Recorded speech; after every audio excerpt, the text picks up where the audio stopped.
The metallic snap echoed across the estate like a gunshot. Every security guard's hand moved instinctively, automatically toward the concealed weapons holstered beneath their perfectly tailored suit jackets. Heads turned, radios crackled to life.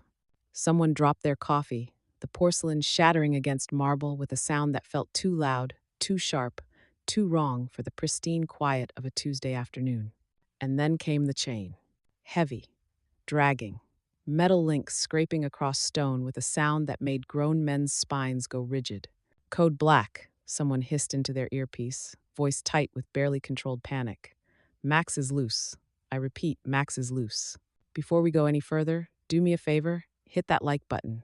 Seriously. And drop your location in the comments, because I love seeing how far these stories travel. And if you want to see how this impossible story ends, how a beast nobody could control met the one person who could reach him, make sure you're subscribed. Because what happens next, nobody saw it coming. Now, let's continue. The name alone was enough to freeze blood. Max. Not the dog. Not the Mastiff. Just Max. Because on this sprawling Italian-style estate hidden behind 12-foot walls and wrought iron gates in upstate New York, that name meant one thing: run or die. In the center of the pristine courtyard where million-dollar marble pathways stretched between manicured hedges and century-old cypress trees cast long shadows across grass, so green it looked fake, stood 200 pounds of pure, uncontrollable fury, a Neapolitan Mastiff. Black as midnight, built like he'd been carved from stone by someone who'd forgotten what mercy looked like. His massive head hung low, wrinkled jowls pulled back to reveal teeth that could snap bone like breadsticks. His eyes dark, burning with something that wasn't quite rage and wasn't quite pain, swept across the men who'd scrambled backward, pressing themselves against the estate's ornate fountain, the security booth, anywhere that put distance between them and that. Thick ropes of saliva dripped from his jaw. His breathing came hard and heavy, each exhale a low rumble that vibrated through the humid afternoon air. The remains of his reinforced chain dangled from the leather collar around his neck, industrial-grade steel, designed to hold animals twice his weight. He'd snapped it like thread.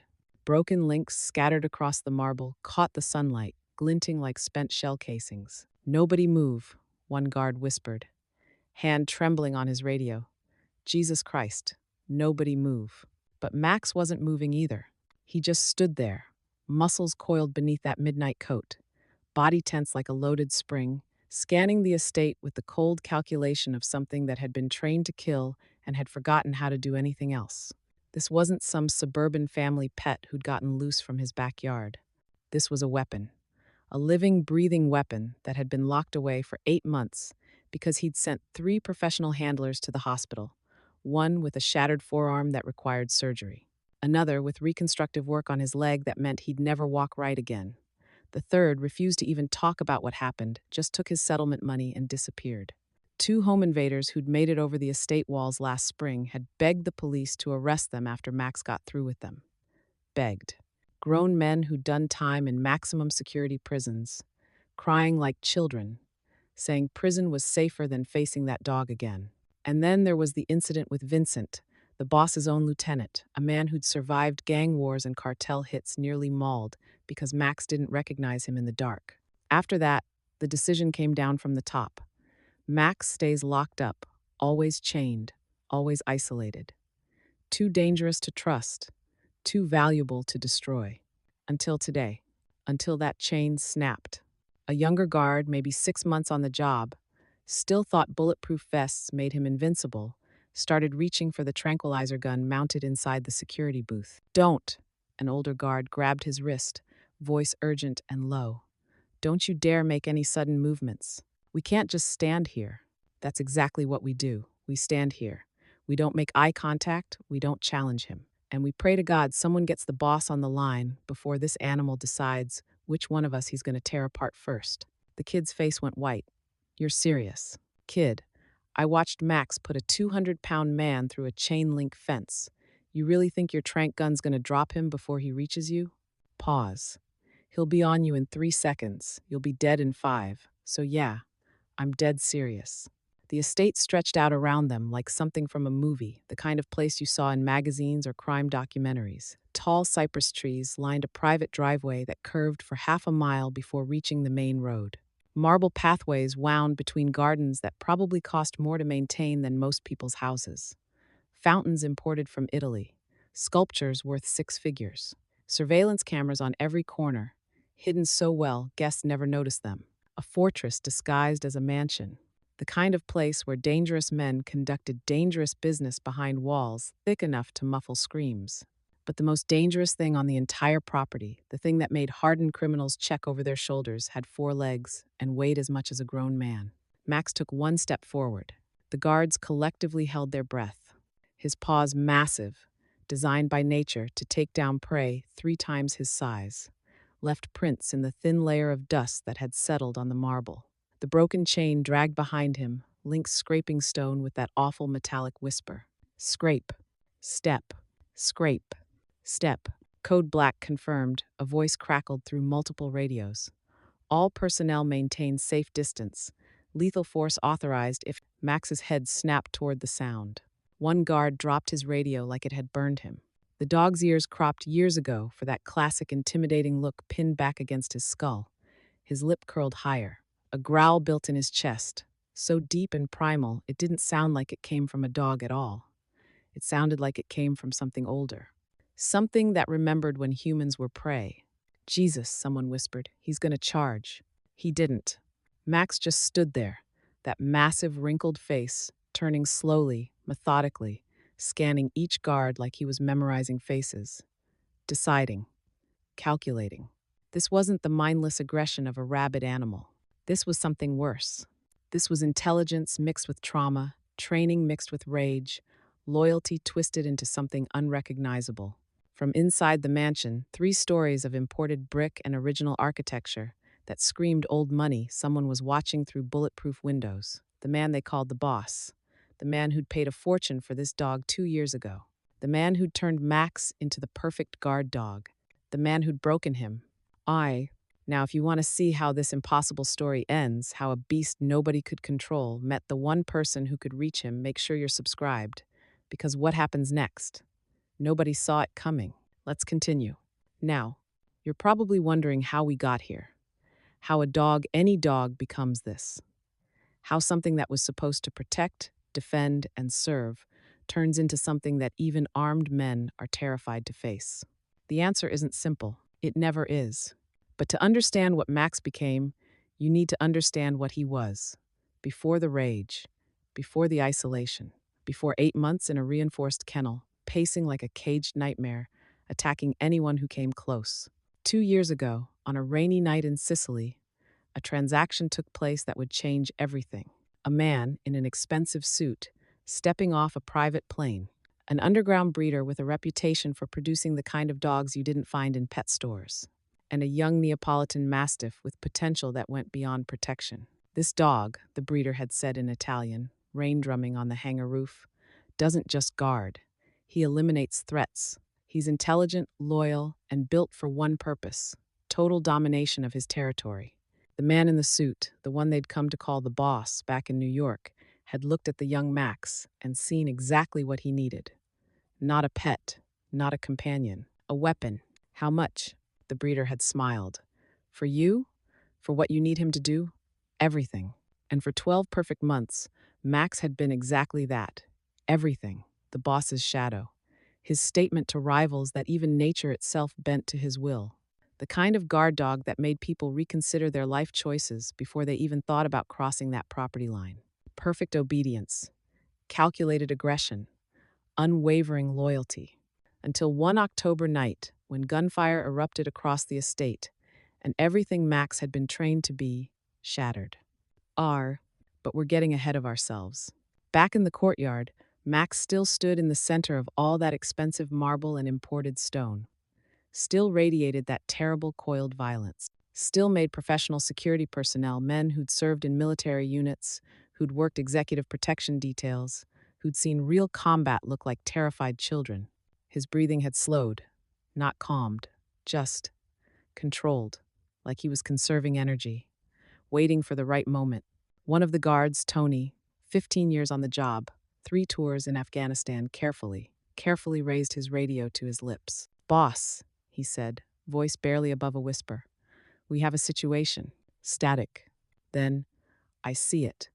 The voice that came through was calm, measured, carrying the kind of authority that made men twice his size snap to attention.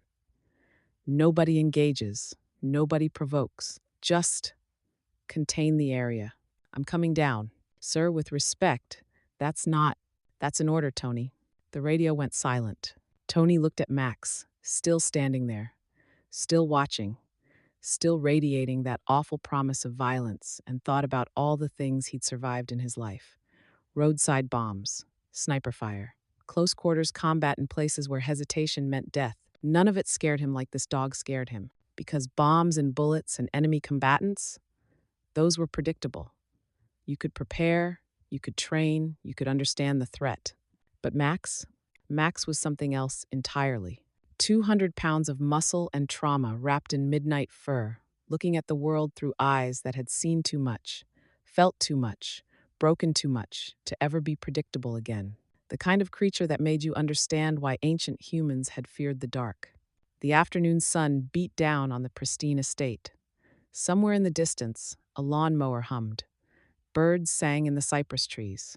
A sprinkler system activated right on schedule, sending arcs of water across grass that probably cost more per square foot than most people's rent.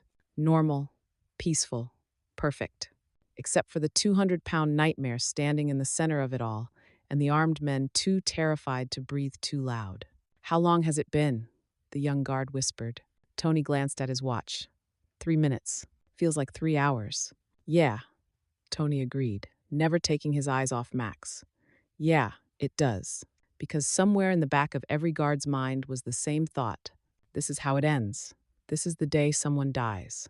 Max's tail thick, powerful, capable of knocking a grown man off balance, hung low. Not tucked in fear, not wagging in excitement, just there. Neutral.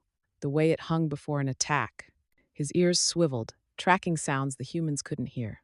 His nose worked the air, pulling in scents, processing information. And those eyes, those eyes burned with something that went beyond animal instinct. Pain, rage, confusion. And underneath it all, buried so deep, you'd miss it if you weren't really looking. Fear. This wasn't a monster. This was something broken, lashing out at a world that only taught it violence. But nobody at the estate understood that. They just saw the beast. The weapon that had turned on its creators. The dog that couldn't be saved. Max took another step forward. Guards tensed. Hands moved to weapons. Prayers were whispered. And somewhere in the mansion, a door opened. But this wasn't always Max's story. 2 years ago, he was the Mafia boss's pride, the perfect weapon, the ultimate guard dog, the creature that made rivals think twice and enemies surrender. Until one violent night shattered everything he was and twisted him into something nobody recognized. Not even himself. What happened that night? What broke the unbreakable dog? And how does a 7-year-old girl become the only person who can reach past the rage to find what's left of the guardian Max used to be? Well, we'll find that out over the course of this story. 2 years earlier, the rain came down in sheets that night, hammering the corrugated metal roof of the private hangar like bullets. Thunder rolled across the Sicilian countryside, drowning out the sound of the jet engines as the private plane taxied to a stop on the isolated airstrip. No customs, no paperwork, no questions. Just business. The kind of business that happened in the dark, far from airports with security cameras and border agents who asked too many questions. A man emerged from the plain, expensive suit, perfectly tailored, the kind that cost more than most people made in a month. Hair graying at the temples, sharp eyes that missed nothing, the kind of presence that made you stand up straighter without him saying a word. They called him a lot of things back in New York. The boss, Don Castellano, the man you don't cross. But his name, his real name, was something only his accountant and his ex-wife knew anymore. He descended the stairs into the Sicilian rain, unbothered by the water soaking into his $1,000 suit. Behind him, 2 men in dark clothing followed, hands never far from concealed weapons. Waiting at the hangar entrance stood another man, older, weathered, the kind of face that told stories about choices made in darkness. Giuseppe Marconi, the breeder. Not the kind you found advertising in newspapers or running cute Instagram accounts. The kind whose reputation traveled through whispers, whose clients came from a very specific world, whose dogs went places where failure meant death. "You're late," Giuseppe said in Italian, voice rough as gravel. "Weather," the boss replied, also in Italian, his accent flawless despite 2 decades in America. "You have what I asked for?" Giuseppe's mouth curved into something that wasn't quite a smile. "When have I ever disappointed a client?" He turned, motioning them deeper into the hangar. Past equipment that had seen better days. Past cages holding dogs that looked more like wolves than pets. Past rooms where sounds echoed that would make most people uncomfortable. This wasn't a kennel. This was a forge where weapons were made. They stopped at a reinforced pen at the back. Inside, illuminated by a single overhead light that swayed slightly in the wind coming through gaps in the walls, stood a young Neapolitan Mastiff, maybe 2 years old. Already massive, probably 160, 170 pounds. Black coat that absorbed light like a void. Wrinkled face that would become even more pronounced with age. And eyes. The boss stopped walking. Those eyes. Intelligent, alert, assessing. The dog wasn't cowering, wasn't barking, wasn't showing aggression or submission, just watching.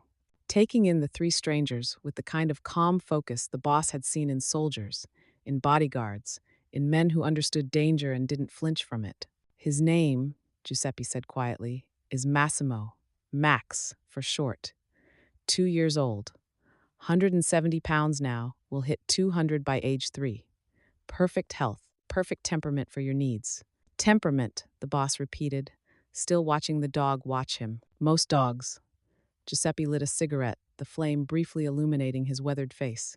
"They guard because they're trained to guard. They're aggressive because they're taught aggression. But Massimo?" He exhaled smoke. "He was born understanding territory, born understanding hierarchy, born understanding threat assessment. You're saying he's natural. I'm saying he's exceptional." Giuseppe moved closer to the pen. Max's eyes tracked him, but the dog didn't move. "Watch." Giuseppe unlatched the gate. The boss's bodyguards tensed, hands moving to weapons. But Max didn't charge, didn't lunge, just stood there, muscles coiled beneath that black coat, waiting. "Vieni," Giuseppe commanded softly. "Come." Max walked forward, not aggressive, not submissive, just obedient. Powerful shoulders, rolling with each step. Head high, moving like something built for war, but currently at peace. He stopped exactly 3 feet from Giuseppe. Sat without being told, eyes never leaving the old breeder's face. "He doesn't just guard," Giuseppe said, reaching down to scratch behind Max's cropped ears. "He eliminates threats. He reads situations. He distinguishes between stranger and danger. He's intelligent, loyal, and built for one purpose." Pause. Total domination of his territory. The boss stepped closer. Max's eyes shifted to him, assessing, calculating. "How much?" Giuseppe smiled. "For you? For what you need him to do? For what he'll become?" He took a long drag on his cigarette. "Everything." 3 weeks later, at the estate, the SUV pulled through the front gates just after dawn. Guards waved it through, curious about the large crate secured in the back, the one that shifted slightly, accompanied by the sound of something big breathing inside. The boss stepped out of the vehicle himself, rare for him to personally handle anything. But this was different. "Get Antonio," he told the nearest guard, "and Vincent. I want them to see this." Within minutes, his lieutenant and head of security stood in the courtyard as the crate was unloaded. Professional movers used to handling dangerous cargo worked carefully, following instructions in Italian that came from inside the vehicle. "Boss," Vincent said carefully, "what exactly are we looking at here?" "The future of estate security." The boss nodded to the movers. "Open it." They unlatched the crate door. For a moment, nothing. Then Max emerged. He'd gained weight during the 3-week quarantine process. Probably pushing 180 now. Coat gleaming in the early morning light. Muscles rippling beneath skin as he stepped onto the marble pathway and stopped. Head up, nose working. Taking in the estate. The guards instinctively took a step back. "Jesus," Antonio breathed. "Boss, that's not a dog. That's a..." That, the boss interrupted, voice carrying the kind of authority that ended conversations, is Massimo, and he's going to make sure what happened last month never happens again. Last month, when the Romano family had sent 3 men over the walls, when estate security had been caught flat footed, when shots had been fired and blood had been spilled on this very marble, when the boss had looked weak, that wouldn't happen again. Max turned his massive head, looking directly at the boss. Something passed between them, recognition, maybe. Understanding. The beginning of a bond that would define both of them. The boss extended his hand. Max moved forward, placed his head beneath the man's palm. Good boy, the boss said softly in Italian. Bravo, ragazzo. And that easily, loyalty was born. 6 months later, fermo. Max froze mid-stride, one massive paw suspended in the air, completely still, a statue carved from muscle and midnight fur. Antonio whistled low. I've trained dogs for 20 years, never seen response time like that. They stood at the edge of the estate's west grounds, watching the boss put Max through drills.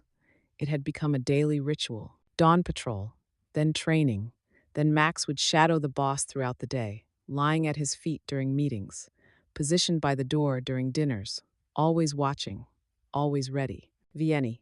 Come. Max moved instantly, covering the distance between them in powerful strides, stopping precisely at the boss's left side, sitting without being told. Now watch, the boss said to Antonio. He switched to English. Max, stay. He walked 20 paces away, turned, made eye contact. Max's eyes tracked him, but the dog didn't move. The boss clapped his hands. Sharp, loud. Max's ears twitched, but he remained still. Most dogs, the boss explained, they break at that. Instinct overrides training. He reached into his pocket, pulled out a piece of meat, tossed it on the ground between them. Max, stay. The meat landed 5 feet from Max. The dog looked at it, looked at the boss, stayed. Holy hell, Antonio breathed. This dog, the boss said, walking back to Max, offering the meat directly, isn't motivated by food. He's motivated by purpose. He scratched behind Max's ears, one of the few physical affections he allowed himself. He's motivated by loyalty. And loyalty? He looked at Antonio. Loyalty is worth more than all the fear in the world. Max took the meat gently from his hand, swallowed it without even chewing, eyes never leaving the boss's face. How long until he's fully operational? Antonio asked. He's already operational. The boss straightened his suit jacket. Last night, Max alerted to an intruder 30 seconds before the perimeter alarm even registered the breach. By the time our guards responded, Max had the man pinned against the east fence. Didn't bite him, didn't maul him, just held him there until I gave the release command. Antonio's eyebrows went up. The drunk college kid who thought he could take a shortcut through the property? The same. I heard the kid needed therapy after. The boss almost smiled. Max is very intimidating when he wants to be. Pause. But he's also precise, controlled.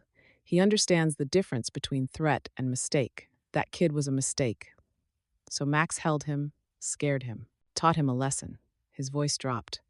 But a real threat? Someone coming over these walls with bad intentions? He didn't finish the sentence. He didn't have to.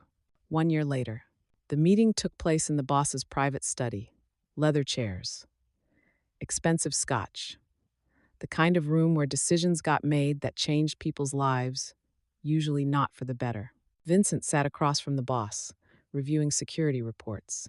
Max lay at the boss's feet, head on his paws, eyes half closed but ears tracking every sound in the room. The Romanos are making moves, Vincent said carefully. Word is, they're unhappy with the territory arrangements. They think we're taking too much of the waterfront shipping. They're welcome to think whatever they want. The boss sipped his scotch. Thinking and acting are different things. Boss, with respect, they've been pushing boundaries, testing response times, asking questions about our security protocols. Let them ask. The boss reached down, placed a hand on Max's head. The dog's eyes opened, alert instantly. We've made improvements. Vincent glanced at Max. Yeah, about that. He set down his report. Boss, that dog is becoming a legend. I'm hearing talk from our associates in 3 different families. Everyone wants to know about the beast of the estate. The Romano lieutenant actually asked me if the rumors were true. What rumors? That you've got a 200-pound nightmare patrolling the grounds. That 3 guys tried to hit the estate last year, and only one made it back over the wall before Max got to them. That the dog can smell fear and bad intentions. The boss's mouth curved slightly. And what did you tell him? I told him the truth. Vincent's face was serious. I told him Max is worth more than half our security team combined. That he doesn't sleep, doesn't miss, doesn't hesitate. And that anyone stupid enough to test those facts won't live to regret it. A long moment of silence. Then the boss spoke, voice quiet but carrying absolute certainty. This dog is worth more than most men I employ. Because men? He finished his scotch. Men hesitate. Men have doubts. Men can be bought or scared or convinced to look the other way. But Max? The dog's tail moved slightly at the sound of his name. Max has one loyalty, one purpose, one territory to defend. The boss stood, Max rising instantly with him. The Romanos want to test that? Let them. We'll see how ambitious they feel after Max teaches them what it means to cross our walls. Vincent nodded slowly. And if they bring guns, then they'll learn that bullets require aim and time. The boss moved to the window, looking out over the estate, his kingdom, his fortress. Max requires neither. He just requires opportunity. Behind them, Max sat at attention, watching, waiting, ready. That night, the boss couldn't sleep. It happened sometimes. The weight of the world he'd chosen, the decisions he'd made, the life he'd built on foundations of fear and respect and violence. He sat in his bedroom empty now, had been for years since his wife took their children and left, and thought about control, about power, about what it cost to maintain both. A soft sound at the door. Max, pushing it open with his massive head, padding into the room on silent pause. You're supposed to be patrolling, the boss said, but there was no anger in it. Max moved to the side of the bed. Saturday looked at the boss with those intelligent eyes. For a moment, neither of them moved.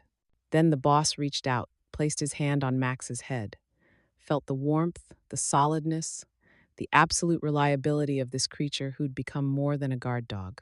You know what I appreciate about you? He said quietly. You don't judge, don't question, don't leave. His voice dropped to barely a whisper. Don't abandon. Max leaned into the touch. Everyone leaves eventually, the boss continued. And maybe it was the late hour, maybe it was the scotch, maybe it was just the accumulated weight of decades in a world where trust was currency and betrayal was business. My wife, my children, men I thought were loyal. Everyone leaves. Max's tail moved once, slowly. But not you. The boss felt something in his chest tighten. You're here because you choose to be, because you understand what the others don't, that sometimes strength isn't about intimidation. It's about. He trailed off. Max pushed his head further into the man's hand. It's about knowing your purpose, the boss finished, and never wavering from it. They sat like that for a long moment. Crime lord and guard dog, powerful man and loyal beast, 2 creatures who understood each other in a way the rest of the world couldn't. Finally, the boss pulled his hand away. Go, do your patrol, keep us safe. Max stood, turned toward the door, paused, looked back once, then disappeared into the hallway, silent as a shadow, returning to the purpose he'd been built for. The boss sat in the darkness of his empty bedroom and thought about control, about what it meant to have something that listened, obeyed, stayed. He had no idea how fragile that control really was, had no idea that in just a few months, everything he'd built with Max, all that loyalty, all that training, all that perfect controlled purpose, would shatter in a single night of gunfire and blood. Had no idea that the greatest weapon he'd ever owned was also the most breakable. For 12 perfect months, Max was everything the Mafia boss had paid for. Loyal, lethal, unshakable. The guards respected him, the rivals feared him. The estate had never been more secure. Max patrolled with military precision, detected threats before humans even registered danger, controlled his aggression with the kind of discipline that made professional security teams look amateur. He was the perfect weapon, the ultimate guard dog, the living, breathing symbol that chaos itself could be controlled. Until October 15th, the night the Romano family decided fear was insufficient currency. The night they came with guns and grenades and bad intentions. The night Max learned that some things, some terrible, violent, overwhelming things, can't be controlled, can't be stopped, can't be forgotten. The night everything Max was built to be broke. October 15th, 7:30 p.m. The evening started like a dozen others before it. String quartet playing softly in the main dining room, expensive wine flowing.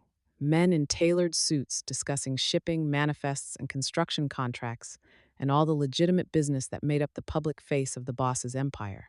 Nobody mentioned the cocaine moving through the harbor. Nobody mentioned the protection money collected from businesses across 3 neighborhoods. Nobody mentioned that half the men at the table had bodies in their past. That's how it worked. Elegance on the surface, violence underneath. Max didn't care about any of that. He moved through his patrol route with the precision of a Swiss watch. West grounds, north perimeter, east fence line, south gardens. Every 23 minutes, like clockwork.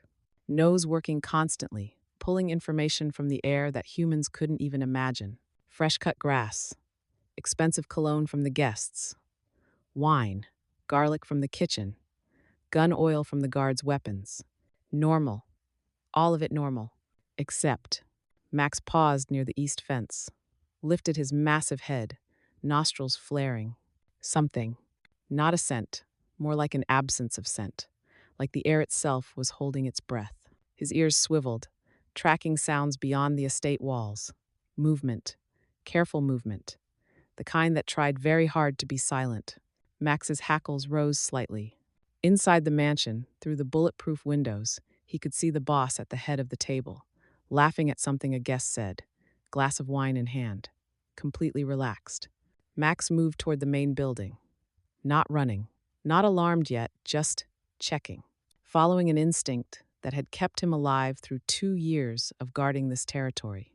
The instinct that whispered, something's wrong. 9:47 p.m. The first indication came from the front gate. Not an alarm, not a warning. Just the sound of metal screaming as 2 black vans, heavy, reinforced, the kind you used when you expected resistance, smashed through wrought iron like it was made of paper. The string quartet stopped mid-note. Conversations died. For one frozen heartbeat, everyone in that dining room heard the same thing. Engines roaring, tires screeching, the unmistakable sound of violence arriving. Then the front windows exploded inward. Automatic gunfire, the distinctive crack, crack, crack of AR-15 seconds, set to 3-round burst. Bullets chewing through expensive drywall, shattering priceless artwork, turning elegant dinner party into war zone in exactly 2 seconds. Someone screamed. The boss was already moving, diving behind the overturned table, shouting into his radio. Code Red! We are Code Red. All personnel engage. Outside, Max heard the gunfire and moved. 200 pounds of trained protection instinct launching across the courtyard, heading directly toward the threat, because that's what he was built for, what he'd been trained for, what every cell in his body demanded. Defend the territory, eliminate the threat. He rounded the corner of the mansion at a dead sprint, just as the first Romano soldier emerged from the van. Tactical gear, body armor, face mask, carrying enough firepower to take down a small army. None of it mattered. Max hit him like a freight train. The man went down hard, weapon flying, his scream cut short as 200 pounds of Neapolitan Mastiff drove him into the marble with enough force to crack ribs. Max's jaws found his arm. The thick tactical jacket offered protection, but not enough, and the man was done, crying out for help, for mercy, for anything. Max released. Turned, already tracking the next threat. 3 more men emerging from the second van, all of them raising weapons, all of them looking at the massive black dog charging toward them. One of them threw something small and cylindrical. It hit the ground between Max and the attackers. For a split second, Max's brain registered, wrong. That's wrong. That's danger. Then the flash grenade detonated. 9:48 p.m. The world turned white. Not just bright, not just loud. White. Pure, overwhelming, all-consuming white that erased everything: sight, sound, thought, training, everything. Max's vision exploded into nothingness. His hearing turned to a single high-pitched whine that drowned out the universe. His equilibrium shattered, leaving him stumbling, unable to tell up from down, unable to process where he was or what was happening or how to make it stop. Training said, retreat, regroup, assess. Instinct said, danger, threat, attack. Trauma said nothing because trauma doesn't speak in words, it just screams. Max shook his massive head, trying to clear vision that wouldn't clear, trying to hear through ears that could only process that awful whining tone, trying to understand why his body wouldn't obey commands anymore. Somewhere in the white chaos, he felt more than saw another shape. Threat. He lunged blindly. His jaws found flesh, a leg, an arm, something human and screaming. He bit down, held, released, moved. Following instinct now because training was useless when you couldn't see, couldn't hear, couldn't think through the overwhelming sensory assault. Another explosion. This one farther away, but felt more than heard. The concussive wave rolling over him, pushing him sideways, rattling his ribs, making his heart stutter. Then the gunfire started in earnest. Not 3-round bursts anymore, full automatic, multiple shooters. The sound when Max's hearing started to return in fragments was like the world ending. Bullets hitting stone, hitting metal, hitting flesh. The wet smacking sound that meant someone was dying. Guards were returning fire now. The boss's security team, professional, trained, armed, engaging from covered positions. Muzzle flashes lighting up the courtyard like strobe lights. Brass casings raining onto marble with a sound like deadly hail. Max's vision started to return. Blurry. Fractured. But there. He saw Antonio, good Antonio, who always slipped him extra meat at lunch, who spoke to him gently, who treated him like more than a weapon pressed against the side of the fountain. Rifle to shoulder, firing controlled bursts at attackers advancing from the south. Max moved toward him, not thinking, just instinct. Protect the pack. Then Antonio jerked backward. No sound, no warning, just movement. Wrong movement. The rifle dropped from his hands. His legs buckled. He collapsed onto the marble, and even in his traumatized state, Max's brain registered the dark, spreading across Antonio's chest. The way his hand reached out toward Max, toward help, toward anything before going still. No. Max's mind couldn't process it, couldn't accept it. Antonio was Pac. Pac didn't die. Pac didn't fall and go still and stare at nothing with eyes that no longer saw. A Romano soldier ran past, heading for the mansion entrance. Max intercepted him on pure instinct, took him down. Hard. Blood in his mouth now, human blood. Bitter and wrong, but his brain was shutting down higher functions, reducing everything to base programming. Threat. Eliminate. Threat. Eliminate. Another flash grenade. This one so close, Max felt the heat of it. White. Again. Everything white again. The awful whine returning. His body stumbling over something Antonio's body, his pack member's body, and Max's mind started fracturing. Because the training said one thing, and the trauma said another, and the two were tearing him apart. 9:52 p.m. Smoke grenades now. Thick, acrid, choking smoke that turned the courtyard into a nightmare landscape of shadows and shapes and impossible to identify movement. Max lunged at a shadow, nearly bit down on a fleeing estate worker, one of the kitchen staff, running for her life, screaming before some fragment of training made him redirect at the last second. His jaws snapped shut on empty air. The woman disappeared into the smoke, still screaming. Friend or foe? Friend or foe? Friend or foe? His brain couldn't tell anymore. Everything was threat. Everything was danger. Everything was the night he'd broken and couldn't be fixed. The boss's voice cut through the chaos, amplified by radio speakers. Max, heal. Max, heal. Commands in Italian, in English. Desperate attempts to reach through the trauma to the training underneath.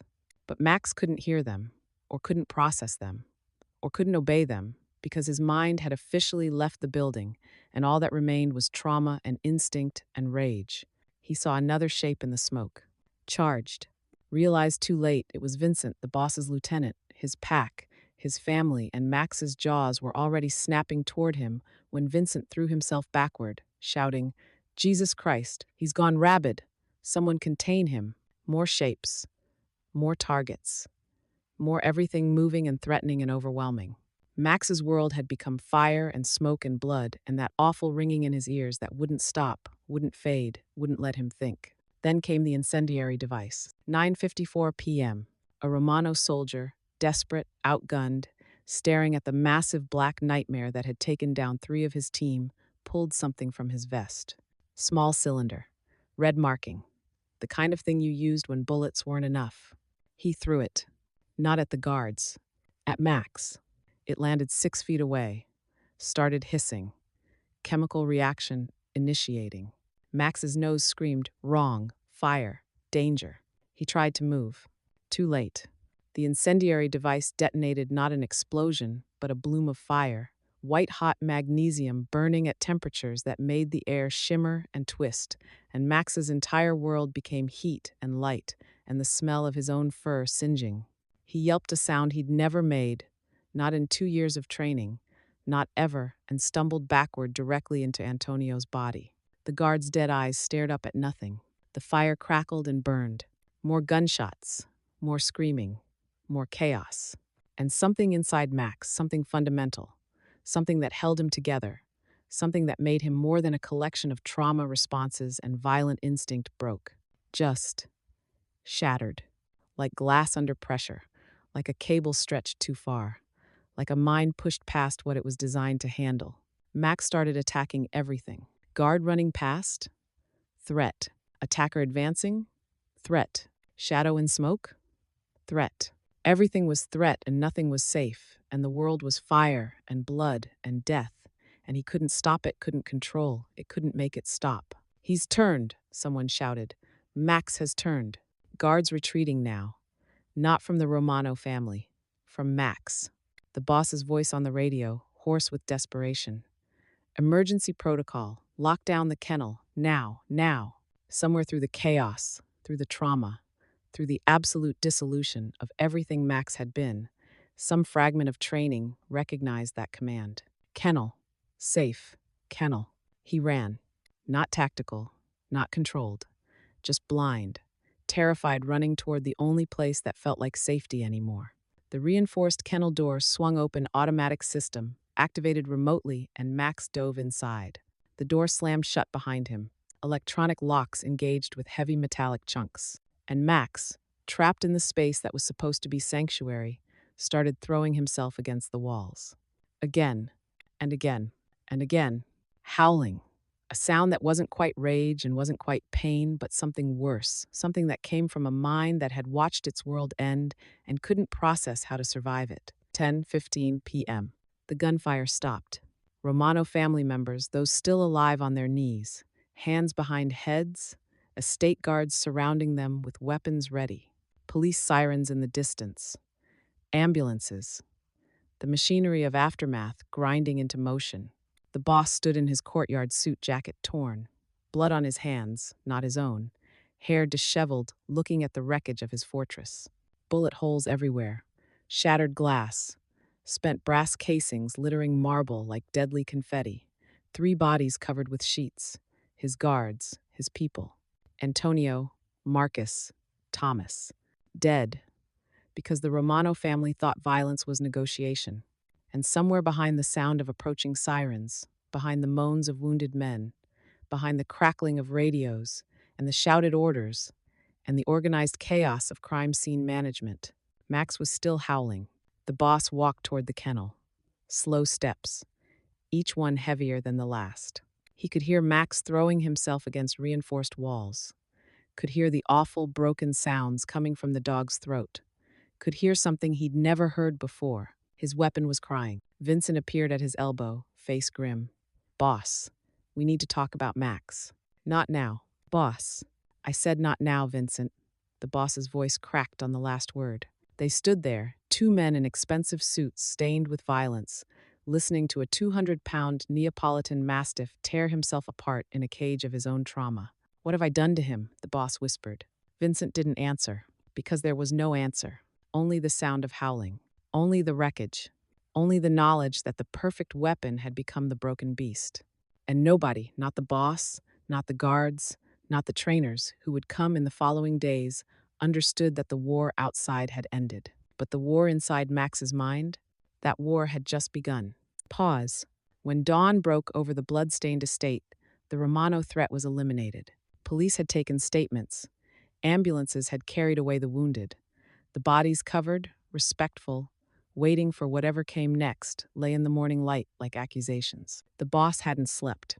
He sat in his office, watching security footage on loop, watching Max charge into danger, watching the flash grenades blind him, watching Antonio fall, watching everything that had been built so carefully over 2 years shatter in 6 minutes of violence. Outside, in the kennel, Max had finally stopped howling.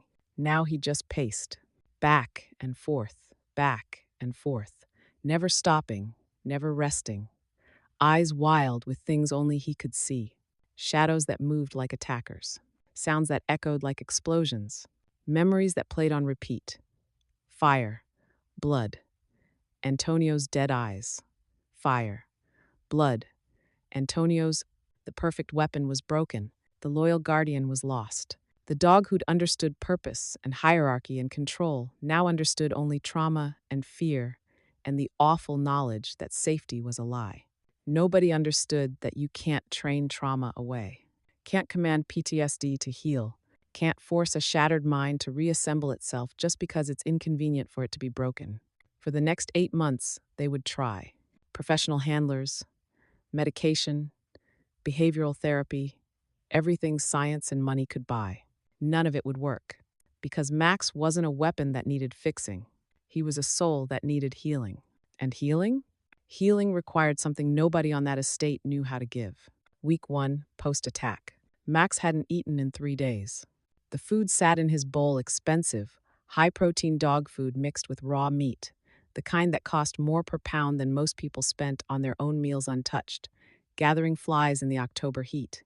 He didn't sleep either, just paced, back and forth across the reinforced kennel. 12 steps one way, turn, 12 steps back, over and over, his paws wearing a path in the concrete, his breath coming in harsh pants that never quite settled into calm. The guards watched from a safe distance, speaking in low voices. How long can a dog go without eating? Longer than you'd think, but he's drinking water at least. Yeah, well, water doesn't stop him from losing weight. Look at him. You can see his ribs now. They could.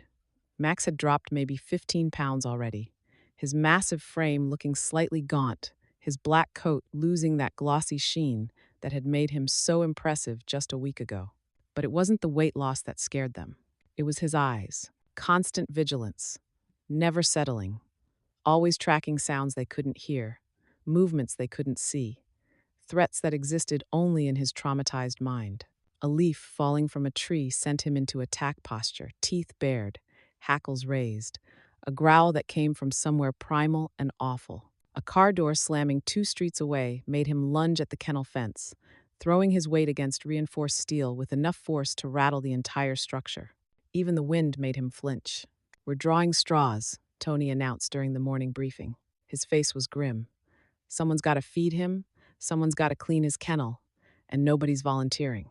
The younger guards looked at each other nervously. "Can't we just slide the food through the slot?" "We do that, but someone still has to hose down the kennel once a week. Estate regulations, health code." Tony pulled out 5 straws, one noticeably shorter. "So we draw." The tension in the room was thick enough to cut. A guard named Michael drew the short straw. His hand shook slightly as he looked at it. "When?" "Tomorrow morning. Early. When he's supposedly calmer." Michael's laugh was bitter. "Max doesn't do calm anymore." Week 1, the diagnosis. The veterinarian stood in the boss's office, her report open on the mahogany desk between them. Dr. Sarah Chen, 20 years of experience. She treated everything from championship show dogs to exotic animals for private zoos. She'd never seen anything like Max. "Severe PTSD," she said quietly. "Post-traumatic stress disorder. We see it in military working dogs sometimes. Police kind, seconds, who've been in violent situations. But Max's case." She trailed off, choosing words carefully. "Sir, Max's case is extreme. The combination of sensory assault, the flash grenades, the gunfire, the explosions combined with witnessing the death of someone he'd bonded with, Antonio's death specifically? She shook her head. Max isn't just traumatized, he's broken. At a fundamental psychological level, the boss's jaw tightened. Treatment options limited. Medication might help with the anxiety, but it won't address the root trauma. Behavioral therapy requires cooperation from the animal, and Max is beyond the point where he can engage with that process. He's trapped in a constant state of hypervigilance, reliving that night on a loop. So, what are you recommending? The silence stretched too long. Finally, Dr. Chen met his eyes. Euthanasia. It's the humane choice. He's suffering, sir. Every moment of every day, he's suffering. And he's dangerous, not maliciously, but because he can't distinguish between present and past, between friend and threat. Someone will get killed. Maybe one of your guards. Maybe a visitor who doesn't know better. Maybe. No. The word came out flat. Final. Sir. He saved lives that night. The boss's voice was controlled, but something dangerous lurked underneath. While my men were diving for cover, Max engaged. He took down 3 Romano soldiers before that first grenade even went off. He held the line when everything was chaos, and now you want me to kill him because he's broken? He leaned forward. I break things for a living, doctor. I don't fix them, but I also don't abandon them when they become inconvenient. Dr. Chen closed her folder. Then I hope you have excellent liability insurance, sir, because what happens next isn't going to be pretty. She was right. Month 1, Giuseppe. The trainer arrived with credentials that read like a military resume. Giuseppe Marconi. Not the breeder, different Giuseppe, though the name felt like bitter irony to the boss. This Giuseppe was 62. Thick beard, weathered hands, eyes that had seen everything. I've rehabilitated war dogs, he announced, standing outside Max's kennel, watching the massive Mastiff pace. Police dogs gone rogue, fighting dogs rescued from rings, everything you can imagine. This, he gestured at Max. This is just severe trauma response. 6 weeks. Give me 6 weeks and I'll have him manageable. Vincent raised an eyebrow. Manageable? He won't be the dog he was. That dog's gone. But I can make him safe, controllable, able to exist without attacking everything that moves. Giuseppe pulled on thick leather gloves, reinforced with Kevlar padding. Traditional methods, firm dominance. Show him there's a hierarchy and he's not at the top anymore. Max has always known hierarchy, the boss said quietly. That's not his problem. With respect, sir, every dog's problem is hierarchy when they forget their place. Day 1 went fine, Giuseppe observed. Made notes. Spoke to Max in calm, authoritative tones from outside the kennel. Max paced and growled but didn't engage. Day 2. Giuseppe entered the outer enclosure, the buffer zone between the kennel and the open grounds. Max went ballistic, throwing himself at the inner fence, but the barrier held. Giuseppe remained calm, assertive, speaking commands in Italian. Day 3. Giuseppe suited up in full protective gear. Bite suit, helmet, the works. Today we established dominance, he announced. He entered the kennel. For 30 seconds, it seemed to work. Max backed into the corner, growling but not attacking. Giuseppe advanced slowly, maintaining eye contact, projecting confidence and control. Then Max's eyes flickered, seeing not Giuseppe, but something else. Someone else. Some ghost from that terrible night. He launched, 200 pounds of traumatized Mastiff moving, with the speed and precision of something that hadn't forgotten its training, just lost its ability to control when to deploy it. Giuseppe got his padded arm up. It didn't matter. Max's jaws found the joint where armor met flesh. Bit down, twisted. The sound of Giuseppe's forearm breaking was audible even through the protective gear. 3 distinct cracks as bones shattered. The trainer's scream cut through the afternoon air like a siren. Guards swarmed. Tranquilizer darts flew. Max released and retreated to his corner, suddenly docile again, like he'd just woken up from a dream. Giuseppe was extracted, rushed to the hospital. Surgery that night to repair catastrophic damage, 3 breaks, 2 severed tendons, nerve damage that meant months of physical therapy. As the medics loaded him into the ambulance, Giuseppe looked at the boss with eyes glazed from pain medication. That dog doesn't want to be fixed. He wants revenge on the world, for what it did to him, for what it took from him. His voice dropped to a whisper. He's not rehabilitatable. He's just broken. and broken things cut. The ambulance doors closed. The boss stood in the courtyard, listening to Max's renewed pacing from the kennel. Scrape, step, scrape, step. The sound of a broken weapon that didn't know how to stop being dangerous. Month 3. Dr. Maria Rossi.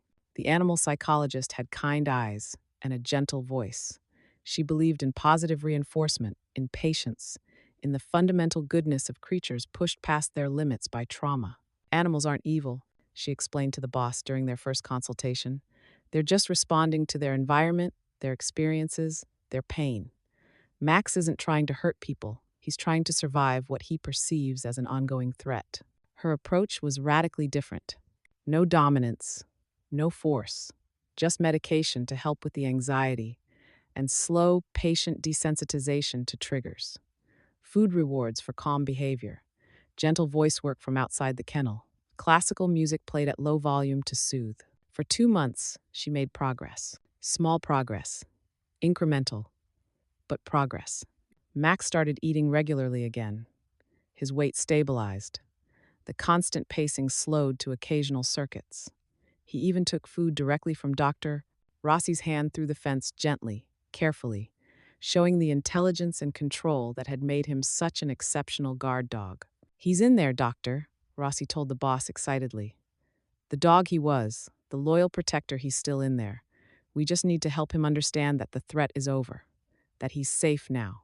The boss wanted to believe her, wanted to believe that time and patience could heal what violence had broken. Then came the afternoon. A delivery truck backfired in the driveway. The sound sharp, sudden, almost exactly like gunfire carried across the estate. Max heard it. In his traumatized brain, he wasn't in the kennel anymore. He was back in the courtyard. October 15th.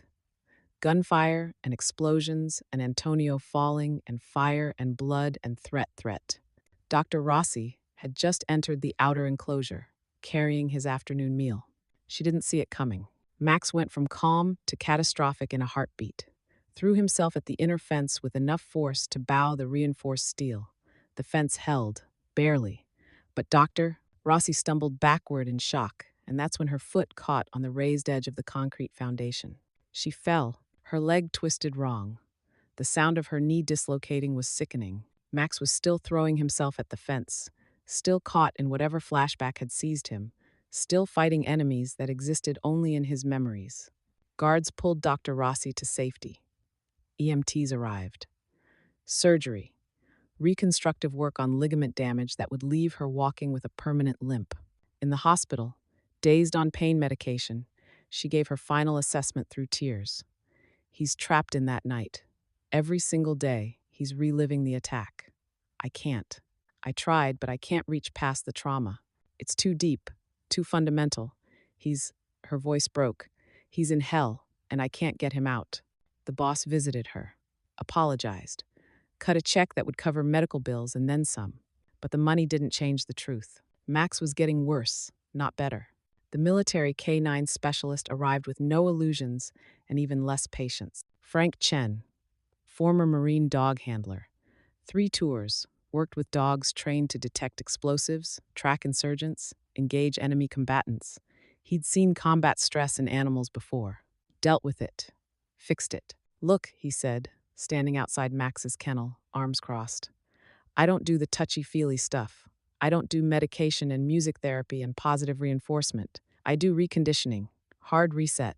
These dogs," he gestured at Max, "they're trained to kill. Sometimes that training breaks.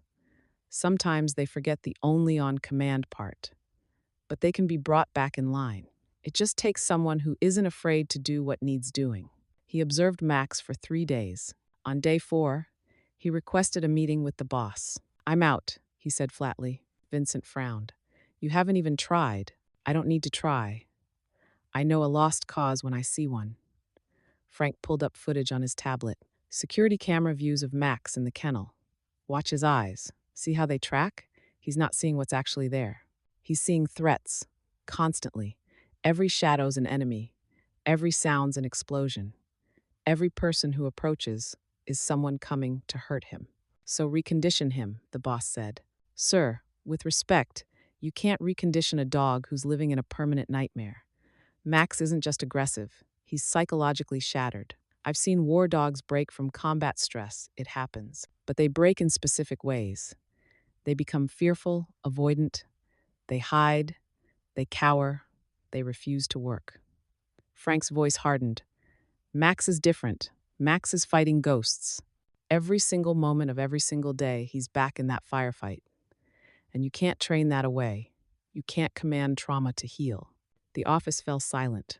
The humane thing, Frank began. Don't say it, the boss interrupted, voice dangerous. Frank met his eyes, unafraid, is to let him go before he kills someone, before one of your guards dies because they drew the short straw for kennel duty, before he breaks out during a storm or a firework or some random sound that triggers him and mauls someone's kid who wandered onto the property. Pause. That dog is suffering, sir. Every moment is suffering. And eventually, his suffering is going to cost someone their life. He left his report on the desk, walked out, never came back. Month 8, present day. The kennel had evolved into a prison. Triple layer fencing now. The original inner cage, a middle barrier added after Dr. Rossi's injury, and an outer perimeter installed after Max had bent the steel during one of his episodes. Heavy chains even inside the enclosure, not to restrain him, but to slow him down if he charged the fence. A specialized feeding mechanism built into the wall. Guards could slide food through without ever being within reach. New protocols. Never approach Max alone. Always work in pairs. Always carry tranquilizer guns. If Max shows aggression, retreat immediately and call for backup. The kennel area had become haunted ground. Guards avoided it unless absolutely necessary. Even walking past on the way to other assignments made people nervous. Max had lost more weight, his ribs visible now beneath that black coat, which had lost its luster, becoming dull and rough. His eyes, God, his eyes burned with constant vigilance, never resting, never peaceful, always watching, always tracking, always waiting for the next attack that lived only in his mind. The younger guards ones hired after the October attack knew Max only as the Beast, a horror story, a cautionary tale, the dog you didn't approach, didn't antagonize, didn't even look at too long. Once a week, every week, the boss came to stand outside the kennel. He didn't speak loudly, didn't give commands, just stood there, speaking softly in Italian. The same phrases he'd used when Max was young, trainable, perfect. Bravo ragazzo, good boy. You did well. You're safe now, you're safe. Max never responded, didn't even seem to recognize the voice anymore. Just kept pacing, that endless, awful circuit. Scrape, step, scrape, step. The sound of a soul trapped in its own trauma. The boss's study late night. Vincent found him there, sitting in the dark glass of scotch, untouched on the desk. Boss. No response. Boss, we need to talk about Max. Finally, the boss looked up. Don't. The men are scared. Hell, I'm scared. One day he's going to break out of that kennel, and someone's going to die. Maybe a guard. Maybe a visitor. Maybe, then we make sure he never breaks out. For how long? Vincent's frustration broke through his usual careful deference. How long can you keep him locked up like that? How long can you watch him suffer? Because he is suffering, boss. Every single day. And for what? Pride? Because you can't admit that maybe, just maybe, the most humane thing would be, I made him what he is. The boss's voice was barely above a whisper. A weapon. I took something loyal and good and intelligent, and I turned him into a weapon. And weapons break, Vincent. They break. And when they do, you don't get to kill them just because they're inconvenient. This isn't about inconvenience. It's about responsibility. The boss stood, moving to the window. In the distance, barely visible in the moonlight, the kennel structure loomed. He saved lives that night. Antonio would have died sooner without Max engaging those attackers. Marcus and Thomas had time to get into position because Max drew fire. And now he's broken. And you want me to reward his loyalty with a bullet? Vincent's voice gentled. I want you to show him mercy. Mercy would have been never bringing him here in the first place.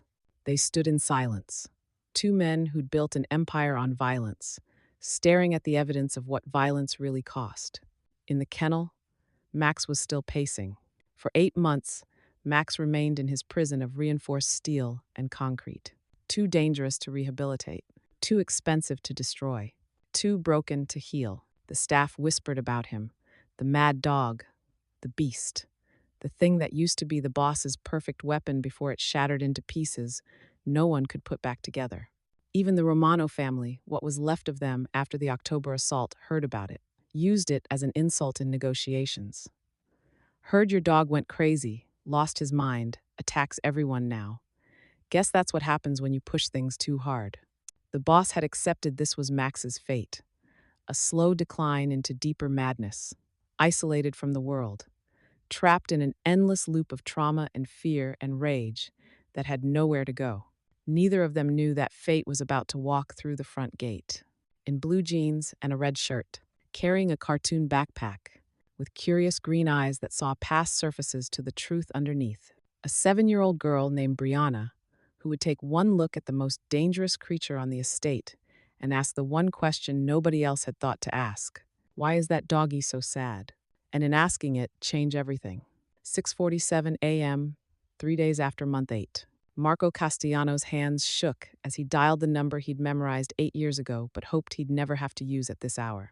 The private line, the one that rang directly in the boss's study, the one reserved for emergencies, and in their world, emergencies usually meant blood, badges, or betrayal. This was different. This was worse. The phone rang once, twice, 3 times.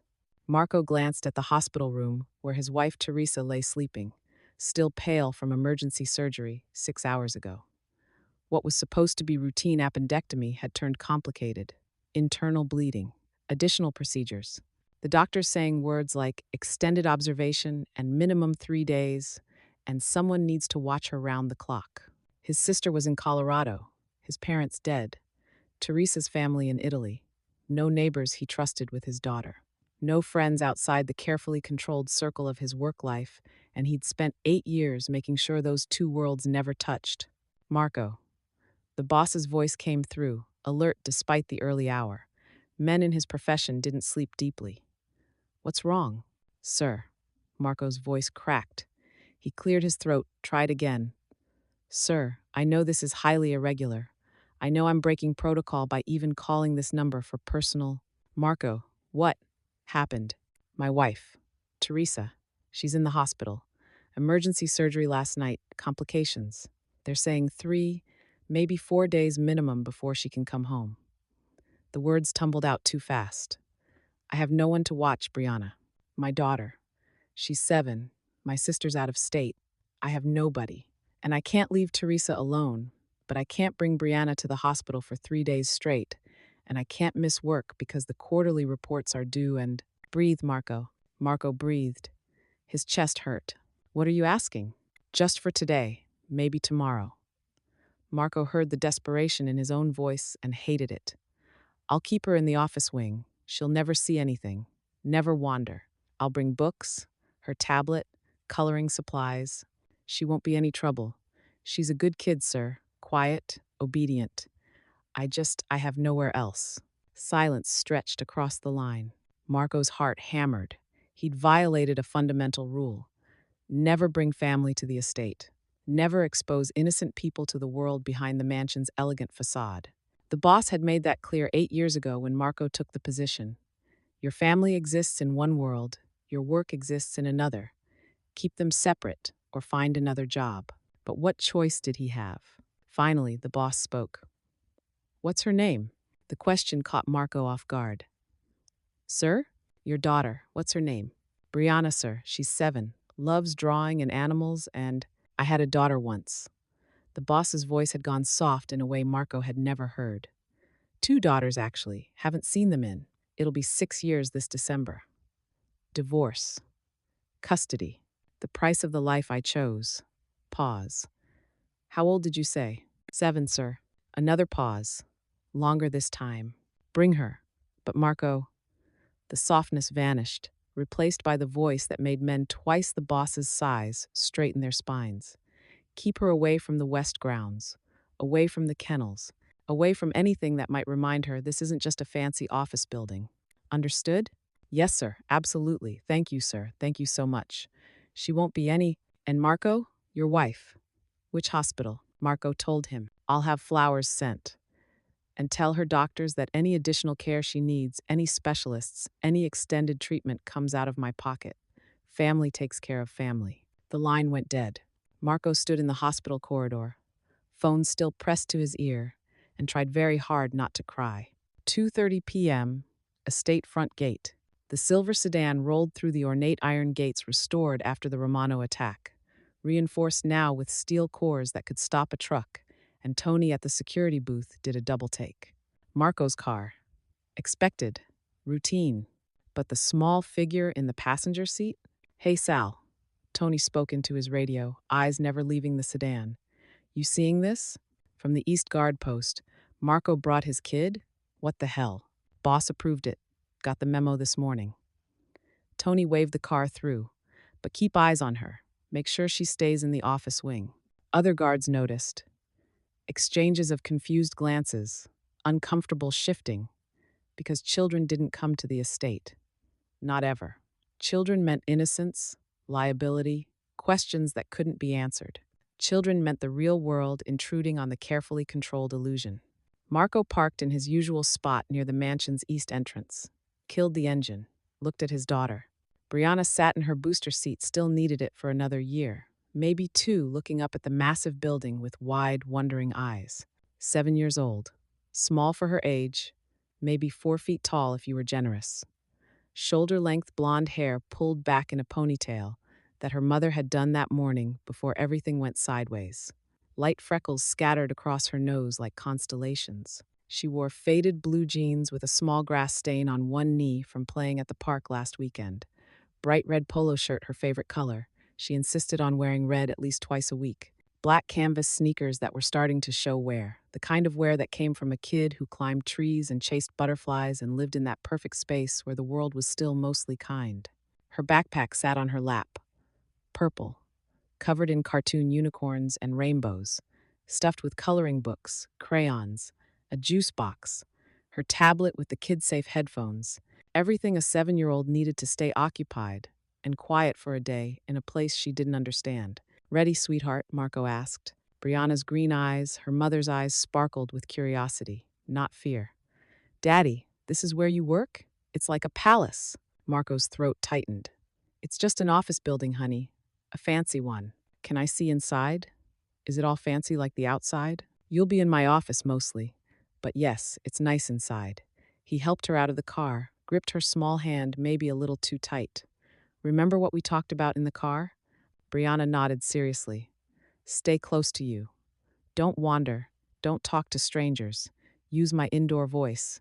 And if I need something, I ask you first, not anyone else. Good girl. They walked toward the entrance.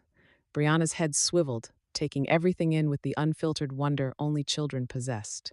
The marble pathways that probably cost more per square foot than Marco's monthly salary. The cypress trees casting long shadows in the afternoon light, their shapes making patterns on the ground that Brianna seemed to find fascinating. The fountains imported from Italy, worth more than most people's houses where water danced and sparkled. Daddy, look how the water makes rainbows. I see, baby. Guards stood at attention near the entrance. Dark suits, professional, armed. Though Brianna wouldn't know that. To her innocent eyes, they probably looked like. Are they princes, Daddy? They're so fancy. A guard, Vincent, who'd known Marco for 8 years, almost smiled before catching himself. Marco squeezed Brianna's hand gently. They're security, sweetheart. Like the guards at the museum, remember? They make sure everyone stays safe. Oh, Brianna waved at Vincent.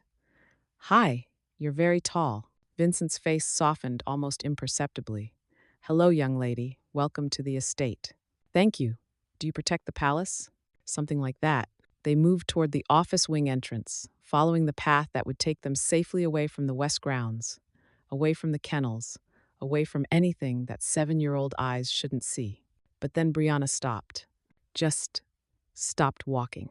Her head tilted, ponytail swaying slightly. Daddy, what's that sound? Marco's blood went cold. What sound, honey? Like sad singing, but not singing. Like, she struggled for the word. Crying, but from a doggy. No, Marco looked toward the west grounds. From here, maybe 50, 60 yards away, he could just barely see the reinforced kennel structure. And yes, if you listened, really listened, you could hear it. A low, mournful sound. Not quite a howl, not quite a whine. Something in between that spoke of suffering in a language that transcended species. Max, that's nothing, sweetheart, just estate dogs. Come on, let's. But Brianna had already pulled her hand free, taking 3 steps toward the sound, her little body leaning forward like she could see through buildings and trees to the source. And there, through the ornate iron bars of the reinforced enclosure, past the triple layer fencing, in the shadowy interior of the kennel, a massive black shape moved, pacing. That endless, awful circuit. Even from this distance, even with her 7-year-old understanding of the world, Brianna could see something was wrong. The way the big dog moved, the lowered head, the slight limp, the posture that screamed of suffering no one should have to carry. Daddy, she said, voice quiet but absolutely certain. That doggy looks sad. Marco's face drained of every drop of color. He grabbed her hand gently but firmly and pulled her toward the office entrance. That's Max, honey. He's not a doggy you go near. But why is he? He's dangerous, Brianna. Marco rarely used that tone with her. The one that meant discussion over. He's sick. He's not safe. Promise Daddy right now that you'll stay away from him. You won't go near those kennels. You won't try to see him. Promise me. Brianna looked back over her shoulder as her father pulled her toward safety. The big black dog had stopped pacing, was standing perfectly still, staring in their direction. Their eyes met across the distance. Green eyes meeting dark brown, innocence meeting trauma. 7 years of life meeting 8 months of suffering. Okay, Daddy, Brianna said softly, still looking at Max. I promise. But even as she said it, even as Marco ushered her inside with relief flooding his features, something had already happened. Something neither of them understood. The guard's perspective. You seeing this? Tony spoke into his radio, standing at his post near the main gate, but with a clear line of sight to the west grounds. Sal's voice crackled back. Max stopped pacing. Yeah, he stopped. When's the last time he stopped? Can't remember. Weeks? Longer? Tony watched through binoculars as the massive Mastiff stood at the inner fence of his kennel, body perfectly still, staring across the estate toward where Marco had just taken his daughter inside. Is he looking at the kid? I think so. That ain't normal. Nothing about Max is normal anymore. Vincent's voice cut through the chatter. All units, maintain observation, record everything. If Max shows signs of aggression, standard protocols. But nobody, and I mean nobody, goes near that kennel without my direct authorization. Clear? A chorus of acknowledgments. But the guards kept watching. Because in 8 months of horror, 8 months of violent episodes and injured handlers and a dog that seemed to be slowly losing his mind, they'd never seen this. Max wasn't pacing, wasn't throwing himself at the fences, wasn't snarling at shadows. He was just standing there, looking toward the mansion. His ears, normally pinned back in constant stress, had moved slightly forward. His tail, usually rigid with tension, hung neutral. His posture, always coiled for attack, had softened into something that almost looked like curiosity. What's he doing? A younger guard whispered. I don't know, Tony admitted. But whatever it is, it ain't rage. Inside the kennel, Max's eyes tracked every window of the mansion's east wing, searching, looking for the small figure in red he'd seen for exactly 30 seconds. The figure that didn't smell like fear, didn't move like threat, didn't sound like violence. The figure that, for reasons his traumatized brain couldn't articulate but his ancient instincts recognized, felt like something he'd been waiting for. Something that whispered, maybe. Maybe there's still something good left in the world. Inside Marco's office. The office was exactly what you'd expect from an accountant who managed the legitimate face of a criminal empire. Organized, professional, clean lines, computer, files, calculator. Everything necessary, nothing excessive. Marco set Brianna up at the small conference table by the window, spread out her coloring books, arranged her crayons, plugged in her tablet, poured her juice box into a sippy cup she was technically too old for but still preferred. Stay right here, okay? He crouched to her eye level. I have work to do. Important work. I'll be right at my desk. But you don't leave this room. You need something, you ask me. Nobody else. Understand? Brianna nodded, already reaching for her crayons. I'll be good, Daddy. I know you will, baby. He kissed the top of her head. You're always good. He moved to his desk, booted up his computer, called the hospital. Teresa was stable, resting, no changes. Good. That was good. Pulled up the quarterly reports that were due in 3 days. Numbers that needed to add up perfectly. Money that needed to flow through legitimate channels, leaving no trace of its origin in violence and vice. For 15 minutes, he focused. Columns of figures, tax codes, investment portfolios. Then he looked up. Brianna wasn't coloring.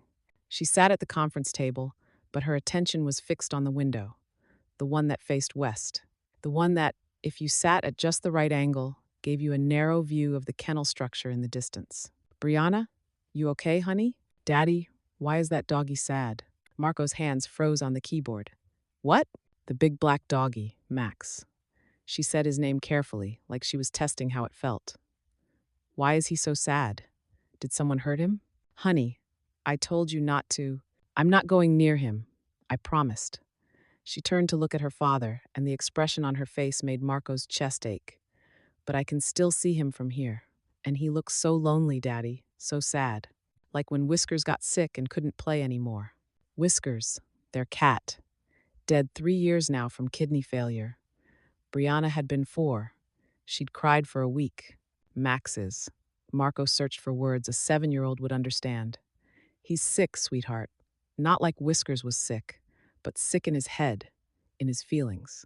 Something bad happened to him, and now he's scared and angry all the time. And when dogs are that scared, they can hurt people without meaning to. Brianna processed this with the seriousness children brought to important information. Did people try to help him? They tried, baby. Lots of people. But sometimes being hurt is too big for help to fix. She looked back out the window. Max was visible now, a dark shape in the kennel's shadows. And even from this distance, even through the glass, his isolation was palpable. That's sad, Brianna said softly. Nobody should be that lonely. Marco didn't know what to say to that. So he went back to his spreadsheets, his columns of numbers, his legitimate face of illegitimate business. And Brianna sat at the window, coloring books forgotten, watching the big black dog who'd stopped pacing for the first time in 8 months. 4:45 p.m. as shadows lengthened. The afternoon wore on. Marco made progress on his reports, called the hospital twice more. Teresa was doing better. Might even be able to come home tomorrow if her numbers stayed stable. Relief washed through him. He looked up to tell Brianna the good news. She was still at the window, but now she was drawing. He walked over, looked at the paper. His breath caught. She'd drawn a dog. A big black dog. The proportions were off the way kids' drawings always were, but the details were there. The wrinkled face, the powerful body, the sad eyes. And around the dog, she'd drawn bars. Prison bars. Underneath, in careful crayon letters, she'd written, "He looks lonely." That's a good drawing, baby, Marco managed. Can I meet him? Brianna asked. Not get close. Just say hi? So he knows someone sees him? No, honey. Absolutely not. I told you. I know. He's dangerous. She looked up at her father with those green eyes so much like her mother's, so full of a compassion that this world didn't deserve. But maybe if someone was nice to him, he wouldn't have to be dangerous anymore. Maybe he just needs a friend. It doesn't work like that, sweetheart. Why not? Because sometimes broken things stay broken. Because trauma doesn't heal just because someone cares. Because the real world is harder and colder and crueler than a 7-year-old should ever have to learn. But Marco didn't say any of that. He just said, because some things are too complicated for us to fix. Brianna looked back at her drawing, at the lonely dog behind bars. That's sad, she whispered. Everyone deserves a friend. Meanwhile, the kennel. Max lay in his usual corner. Not pacing now. Hadn't paced since the small human appeared. His eyes stayed fixed on the mansion, on the window where he could just barely make out a small shape, red shirt catching the afternoon light. For 8 months, his world had been trauma, flashbacks, fear. rage. An endless loop of October 15th playing on repeat in his mind. But today, for the first time since that terrible night, something had broken through the cycle. Curiosity. Who was that small human? Why didn't she smell like fear? Why did her scent carried on the breeze, faint but distinct, remind him of something buried so deep he couldn't quite reach it? Something from before the Mafia boss, before Sicily. Something that whispered of gentleness and safety, and a time when the world wasn't all violence and terror. Max's tail moved. Just slightly, not a wag, not yet, but movement that wasn't aggression.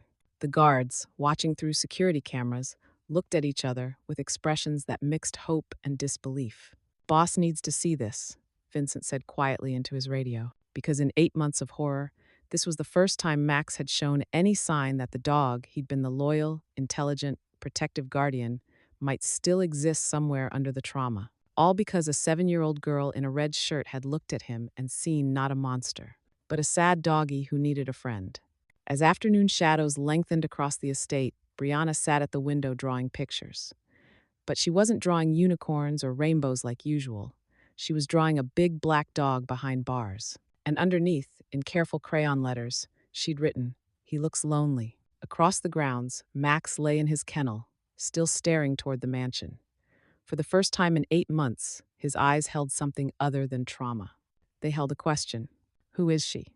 And somewhere in the broken places of his mind, buried under layers of fear and rage and suffering, a memory stirred. A memory of another little girl, in another time, who'd looked at him with those same gentle eyes and made him feel like he could be good. 7:15 a.m. the next morning. Marco's phone rang while he was making Brianna's breakfast. Scrambled eggs, slightly burned because his mind was elsewhere. Toast with too much butter because his hands were shaking. The hospital. Had to be the hospital. He grabbed it on the second ring.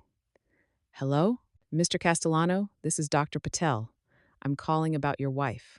Marco's heart stopped. Is she? She's stable. Improving, actually, but slower than we'd hoped. The doctor's voice carried apologetic professionalism. The internal bleeding we addressed yesterday, we want to keep her under observation for at least 2 more days. Maybe 3. Just to be absolutely certain, there are no complications. 3 days. Marco looked at Brianna, happily coloring at the kitchen table, unaware her father's world was fracturing around the edges. I understand. Thank you, doctor. He ended the call and immediately dialed another number, the private line. It rang 4 times before the boss answered. Marco, I assume this is about your wife? Sir, I'm sorry. I know I said just 1 day, maybe 2, but the doctors want to keep her longer. 3 more days minimum. I can't keep bringing Brianna to the estate. It's not appropriate. It's not safe. I should find another. Bring her. Marco stopped mid-panic. Sir, bring your daughter. She was no trouble yesterday. The boss's voice was measured, thoughtful. In fact, she was remarkably well behaved. Quiet, polite. Vincent mentioned she waved at him. What the boss didn't mention. He'd spent 2 hours last night reviewing security footage. Footage of a small girl in a red shirt, sitting at an office window, staring toward the west grounds with an expression of concern that shouldn't exist on a 7-year-old's face. Footage of Max for the first time in 8 months lying down calmly in his kennel, instead of pacing that endless, awful circuit. Vincent's voice on the recording. Boss, you seeing this? The dog is quiet. And the boss's own response, barely above a whisper. I see it. I don't understand it, but I see it. Sir, are you certain? Marco pressed. I don't want to take advantage of your generosity. Marco, in 8 years, you've never asked me for anything. Not a raise. Not special treatment. Not favors. You've kept your head down, done excellent work, and maintained perfect boundaries. Pause. This is me being generous because you've earned it. Bring your daughter. Keep her in your office. Everything will be fine. The line went dead. Marco stood in his kitchen, phone still pressed to his ear, wondering if fine meant the same thing in his boss's world that it did in his. 8:45 a.m. in the car. Brianna sat in her booster seat, backpack on her lap, watching the suburbs give way to the expensive neighborhoods that led to the estate. Daddy? Yes, baby? Can I see the sad doggy today? Marco's hands tightened on the steering wheel. No, sweetheart, I told you he's dangerous. But why is he dangerous? Her voice carried that particular quality of childhood logic that made simple questions devastating. Did someone hurt him? Marco glanced at her in the rearview mirror. What makes you think someone hurt him? Because happy dogs don't look like that. Sad dogs do. Something bad happened to make him that way. She said it matter-of-factly, like she was explaining that the sky was blue or that flowers needed water. Like when Whiskers got sick and couldn't play anymore. He wasn't mean, he was just hurting. Marco's throat tightened. You're too smart for your own good, you know that? Mommy says that all the time. Brianna smiled at her reflection in the window. She says I got Daddy's brain and Mommy's heart. Is that good? That's the best combination anyone could have, baby. They drove in silence for a moment. Then Brianna asked, if something bad happened to the doggy and he's scared, why doesn't someone help him not be scared anymore? They tried, sweetheart. Lots of people tried. But sometimes being hurt is too big for help to fix. That's sad. She looked down at her backpack, tracing the unicorn patterns with one small finger. Nobody should have to be that sad all alone. Marco didn't have an answer for that, because she was right. 10:30 a.m., Marco's office. The morning routine repeated itself. Marco set Brianna up at the conference table, coloring books, crayons, tablet, juice box. Everything a 7-year-old needed to stay occupied. Remember the rules? Stay in the office, don't wander. Ask you if I need something. Brianna recited them dutifully.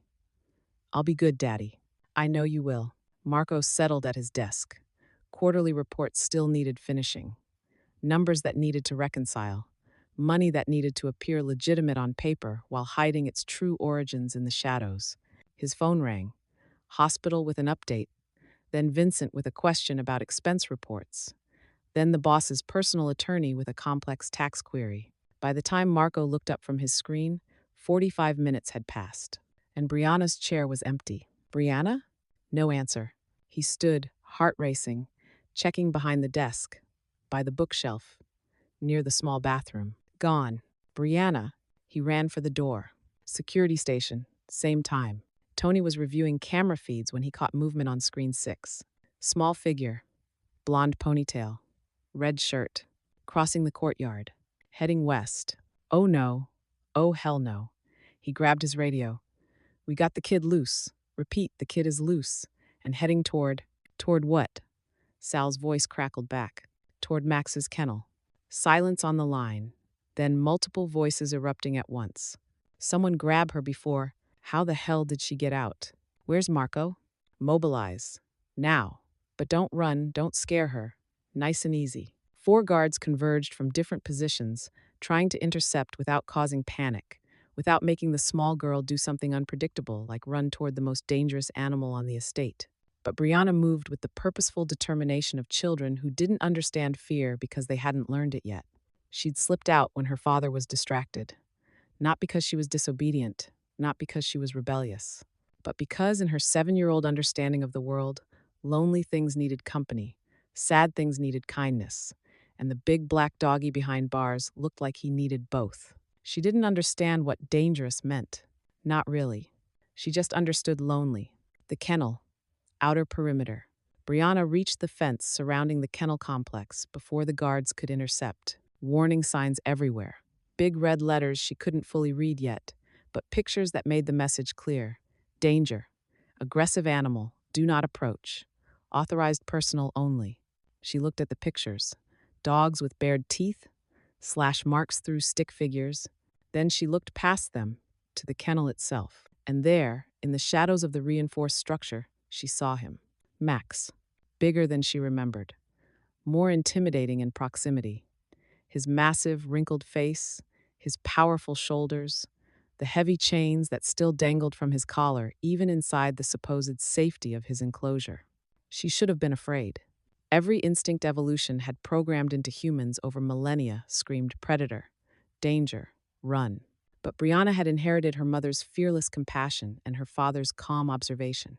And what she observed was simple. The big dog wasn't scary. He was sad. Hi, doggy, she said softly. Inside the kennel, Max heard her before he saw her.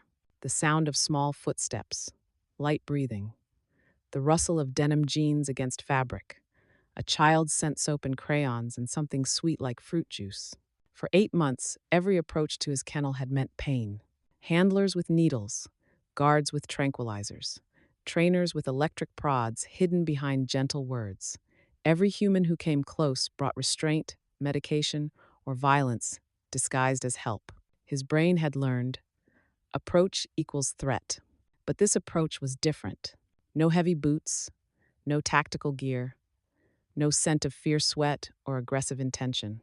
Just smallness, gentleness, curiosity without malice. Max moved to the front of his inner enclosure, saw her through the triple layer fencing. A little girl, 7, maybe 8 years old, blonde ponytail catching the morning light, blue jeans, red shirt that bright red that hurt eyes adapted to shadows, black sneakers with cartoon characters on them, small backpack still on her shoulders, like she'd just arrived from somewhere safe and normal.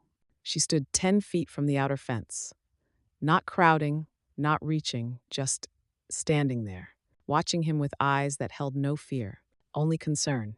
"You're really big," she said, and her voice carried wonder, not terror. "But you don't look scary, you look sad." Max's ears, pinned back in permanent stress for 8 months, twitched forward. It was such a small movement, but the guards, watching through binoculars, caught it. His ears just moved, Tony breathed into his radio. "Forward. Not aggressive.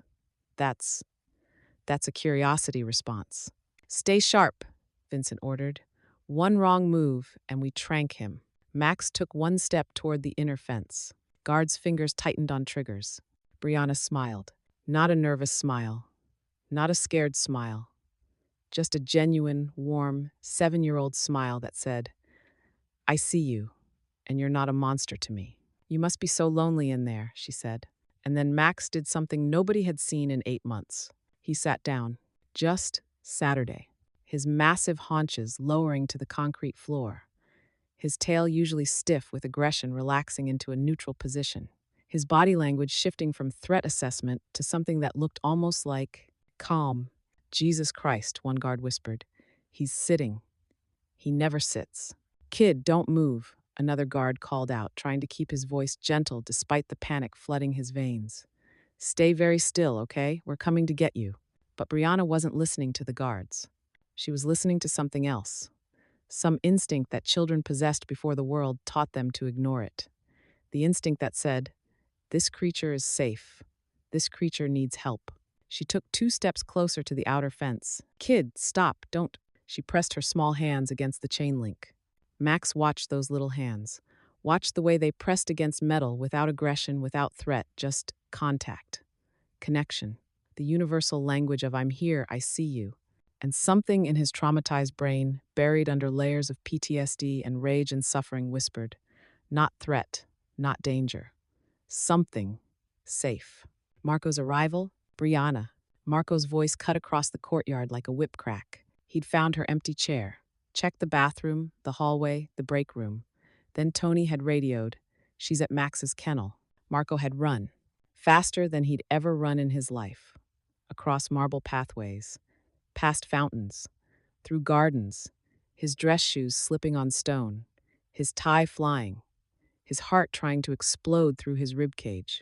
And there she was, his daughter, his baby girl, standing 15 feet from the most dangerous animal on the estate, with her hands pressed against the fence, while a 200-pound Neapolitan Mastiff sat calmly on the other side, watching her with an expression that almost looked like longing. "Brianna." Marco stumbled to a stop, hands raised, trying to approach without startling anyone, girl or dog. "Sweetheart, come here, slowly, don't run." Brianna turned, her face lighting up. "Daddy, I'm meeting the sad doggy. He's not scary at all.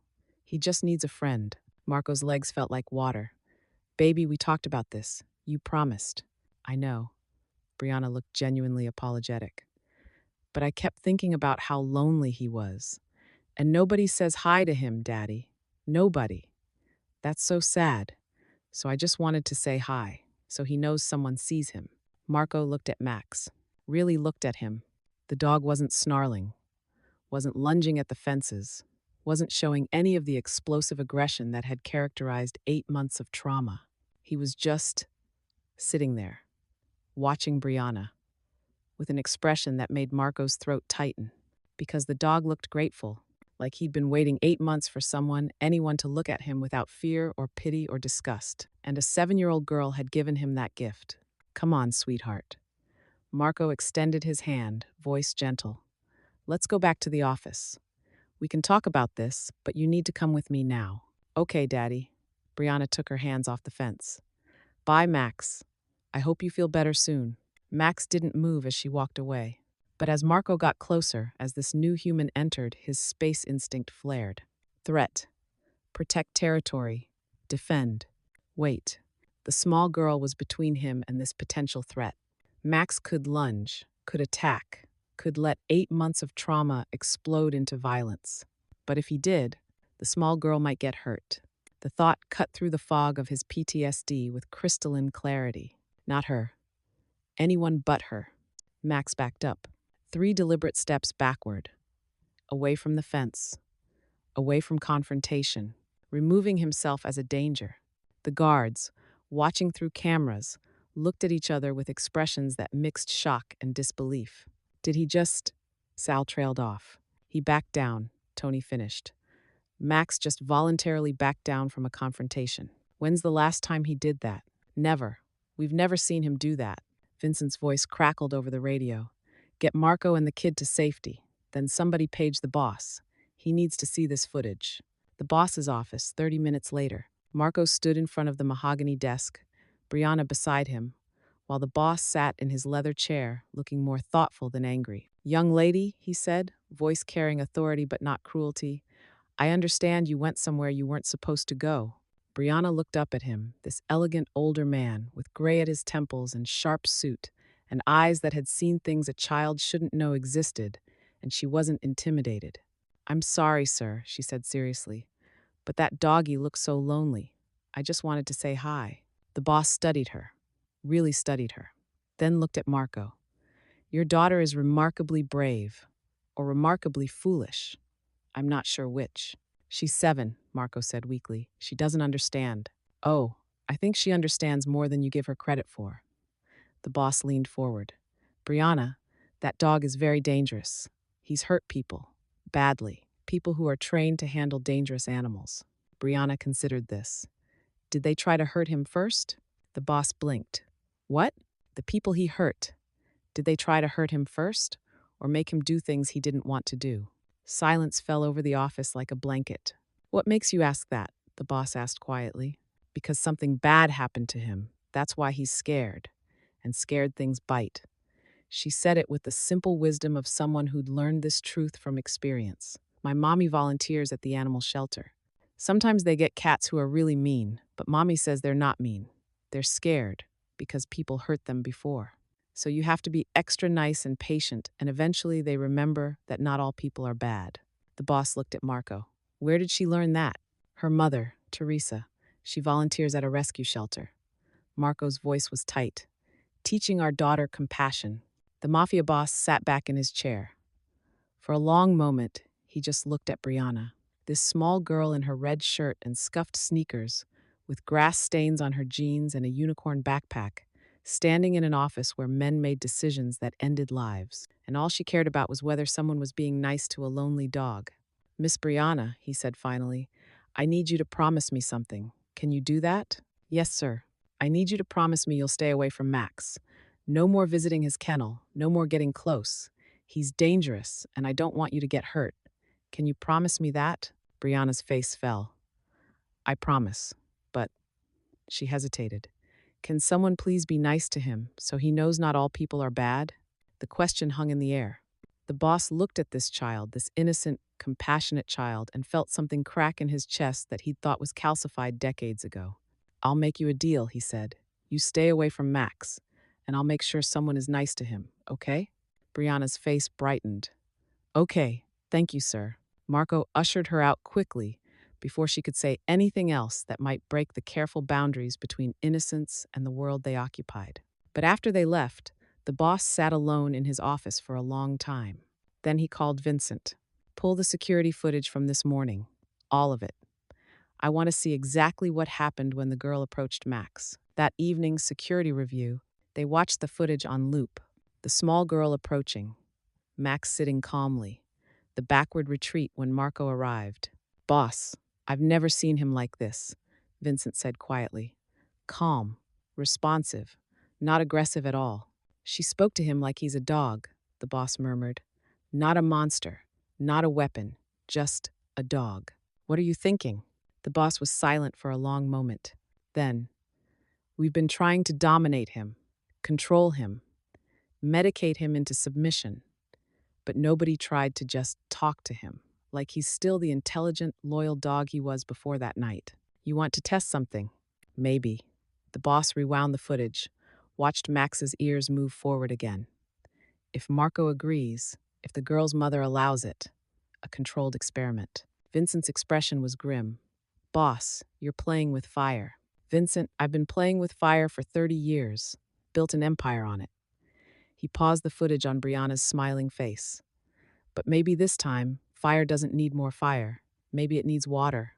Or maybe, Vincent said carefully, it needs a little girl who doesn't know enough to be afraid. The kennel, midnight. Max lay in his usual corner, but tonight was different. Usually, sleep meant nightmares. Gunfire, explosions, Antonio's dead eyes. The endless loop of October 15th playing on repeat until Max jerked awake, snarling at ghosts. But tonight, he dreamed of something else. Small hands on a fence, a gentle voice saying, "You're not scary, you're just sad." A smile with no fear. A child who looked at him and saw not a monster, but a friend. For the first time in 8 months, Max slept for more than 2 hours straight. No nightmares, no flashbacks. Just the memory of a girl in red who'd spoken to him like he mattered, like he was still worth being kind to. And in the broken places inside his mind, something ancient and true stirred to life. The part of him that remembered what it meant to protect instead of destroy, to love instead of fear, to be more than the weapon they'd made him. Nobody understood what was happening. Not the guards with their weapons and their protocols. Not Marco with his fear and his desperate need to protect his daughter. Not even the Mafia boss with his decades of experience reading people and situations. But somewhere in the broken places inside Max's mind, something was waking up. Something that had been buried under 8 months of trauma and rage. Something that remembered loyalty, purpose, the reason he'd been trained to protect in the first place. And that something had a face. A 7-year-old girl in blue jeans and a red shirt who looked at a monster and saw a friend.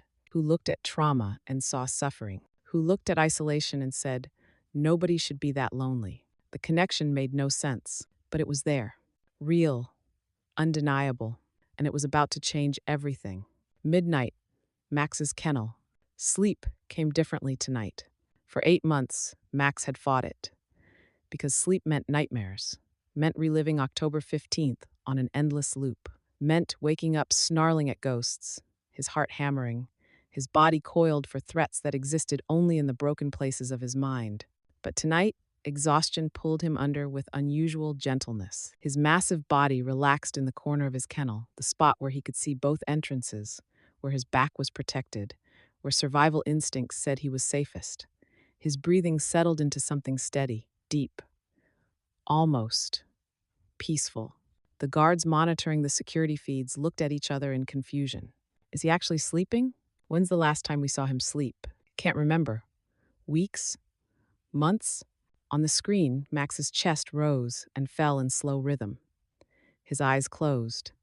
His paws twitched slightly the way dogs' paws do when they dream. But these weren't the violent twitches of nightmare. These were something else. Memories. Not the traumatic ones that had haunted him for 8 months. Older ones. Buried deeper. The ones he'd locked away because they hurt too much to remember. The ones that whispered, "You were loved once. You were good once. You were more than a weapon once." And as Max slept, those memories broke through the surface like drowning things finally allowed to breathe. 4 years ago, Naples, Italy. The K9 training facility sat on the outskirts of the city, surrounded by olive groves and stone walls that had stood for centuries. Not fancy, not expensive, just functional. The kind of place where working dogs learned to be professionals. Guard dogs, police dogs, protection animals for private security firms, dogs with a purpose. Max was 2 years old then, already massive 160, pushing 170 pounds. Black coat gleaming in the Italian Sunday, young enough to still be playful, old enough to understand discipline. His trainer was Giovanni Russo, 58 years old, weathered face, kind eyes, hands that had worked with dogs for 40 years. The kind of man who believed in building trust before demanding obedience. A dog protects what he loves, Giovanni would say to the younger trainers. Fear makes monsters. Love makes guardians. You want a weapon? Teach them fear. You want a protector? Teach them love. Max was his star pupil. Fast learner, intelligent, responsive to commands. Perfect bite control, knew the difference between hold and attack. Could clear obstacles, track scents, distinguish between threat and civilian. But there was something else about Max, something that made Giovanni pause sometimes, watching the young Mastiff work. Max was thoughtful. Most protection dogs operated on instinct and training. Max operated on something deeper. He assessed, calculated, made decisions. This one, Giovanni told his wife over dinner one evening, this one is special. Whoever buys him is getting something rare. A dog with a warrior's body and a guardian's heart. He had no idea how right he was, or how wrong everything would go. Isabella, Giovanni's daughter, was 7 years old. Blonde hair that caught the sunlight. Green eyes full of curiosity. The kind of child who asked 1,000 questions and never quite understood why adults said, "Because I said so." Her name was Isabella. She would come to the training facility after school, riding her bike up the gravel driveway, her backpack bouncing against her shoulders. Giovanni would tell her the same thing every day. Stay away from the training dogs. They're working, not pets. They're not safe for children. Isabella would nod seriously. Yes, Papa. And then, when her father was busy with clients or paperwork or training sessions, she would sneak to the kennels. Not to all the dogs, just one. The big Black Mastiff in Pen 7. Max. She'd noticed him the first week she visited.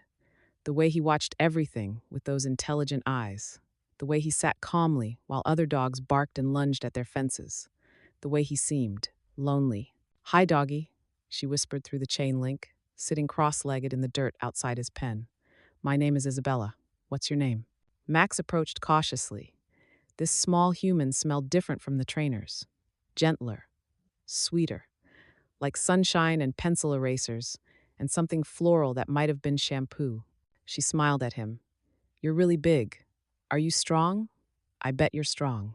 Max's tail moved, not a full wag, just movement, interest. Papa says you're going to be a hero dog. You're going to protect people from bad guys. Isabella reached into her backpack, pulled out half a biscotti wrapped in a napkin. Want some? Nana made it. She makes the best cookies. She broke off a piece, pushed it through a gap in the fence. Max took it gently, carefully, the way he'd been trained to take treats during obedience drills. Isabella giggled. You have good manners. Papa would like that. And just like that, a bond began. The growing connection. Over the weeks, Isabella's visits became routine. She'd finish her homework in her father's office, then sneak out to Pen 7. Sometimes she'd bring snacks, biscotti, little pieces of cheese, apple slices. Sometimes she'd bring her sketchbook and draw pictures of Max. Sometimes she'd just sit and talk. I got an A on my spelling test today. Papa said he's proud of me. Max would lie at the fence, listening to her voice. My friend Sophia said your face is wrinkly and funny looking. I told her you're distinguished. That's a word Mama taught me. It means you look important. His tail would thump against the ground. Do you get lonely in here? I think you do. I'd get lonely too if I lived in a cage. But Papa says you'll get a good home soon. Someone who needs protecting. Max's eyes would track her every movement. And slowly, something shifted. Max became Giovanni's star pupil not just because of his abilities, but because of his temperament. He was calmer, more focused, responded to commands with precision that bordered on uncanny. One afternoon, Giovanni caught Isabella sitting outside Max's pen, reading to him from a children's book about knights and dragons. Isabella, what did I tell you about the training dogs? She looked up, not guilty, but matter of fact. Papa, look, he's listening. And he was. Max sat at the fence, head tilted, ears forward, watching Isabella's face like she was the most fascinating thing in the world. And he was. Max sat at the fence, head tilted, ears forward, watching Isabella's face like she was the most fascinating thing in the world. Giovanni's anger melted. Bella, that dog could hurt you, but he won't. She said it with the absolute certainty only children possessed. He's my friend. Giovanni watched Max's body language. Relaxed. Gentle. The same dog who'd pinned a 200-pound trainer during protection drills that morning, now sitting like an oversized puppy, entranced by a 7-year-old reading about dragons. How did you do that? Giovanni asked quietly. Isabella looked confused. Do what? Tame the most difficult dog in the facility. I didn't tame him, Papa. She reached through the fence, scratched behind Max's ears. I just talked to him like a friend, because that's what he is, my friend. Giovanni told his colleagues that evening. Watch this. That little girl is training him better than I ever could, and she doesn't even know she's doing it, because Isabella didn't train Max. She just loved him. And Max, who'd been bred for guarding, trained for protection, built for violence, discovered that the most powerful force in the world wasn't dominance or fear. It was a 7-year-old girl who looked at him and saw not a weapon, but a hero. The terrible evening. It happened 3 months later. Autumn. The olive trees turning gold. The sun setting earlier. Training sessions running longer because Giovanni had taken on a difficult case, an aggressive rescue dog with a history of attacks, sent to him as a last resort before euthanasia. I can help him, Giovanni insisted to his colleagues. Every dog deserves a chance. Isabella was supposed to stay in the office. She'd brought her homework, her coloring books, her tablet with headphones. Stay here, Bella, Giovanni said firmly. This dog is dangerous. I need total focus. Yes, Papa, but children get bored. And Isabella heard sounds from the training yard that worried her. Growling, her father's sharp commands, something that sounded like fear in his voice. She left the office, walked toward the training area, told herself she was just checking. And then she heard her father scream. Not a command, not a training shout, a scream of pain and terror. Isabella ran, found the training yard, found her father on the ground, blood spreading across his shirt. The rescue dog, massive, German Shepherd mix, eyes wild with trauma-induced rage, standing over him, jaws locked on Giovanni's arm. Other trainers shouting, grabbing equipment, but too far away to help immediately. Isabella froze in the doorway, 7 years old, watching her father bleed, unable to move, unable to breathe, terror locking every muscle. The rescue dog's head snapped toward her, saw movement, saw smaller prey, easier target, released Giovanni, turned toward the child, and in the pen adjacent to the training yard, Max saw everything. Saw Isabella, saw the attacking dog, saw danger. Something primal ignited in him, something deeper than training, older than commands. Protect her, protect her, protect her.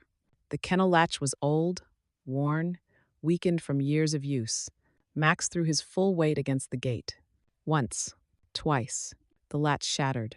Max exploded into the training yard like a black hurricane. The fight. The rescue dog was bigger, heavier, more aggressive. None of it mattered. Max hit him with the force of a freight train. 200 pounds of muscle and purpose and absolute determination. Not fighting with rage, fighting with clarity. Protect Isabella. Nothing else matters. Protect her. The dogs went down in a tangle of fur and teeth and snarling. The rescue dog was strong, had been trained for fighting, had survived dog rings, knew how to kill. But Max wasn't fighting to kill. He was fighting to save. He pinned the larger dog, took bites to his shoulder, his neck, his face. Didn't flinch, didn't retreat.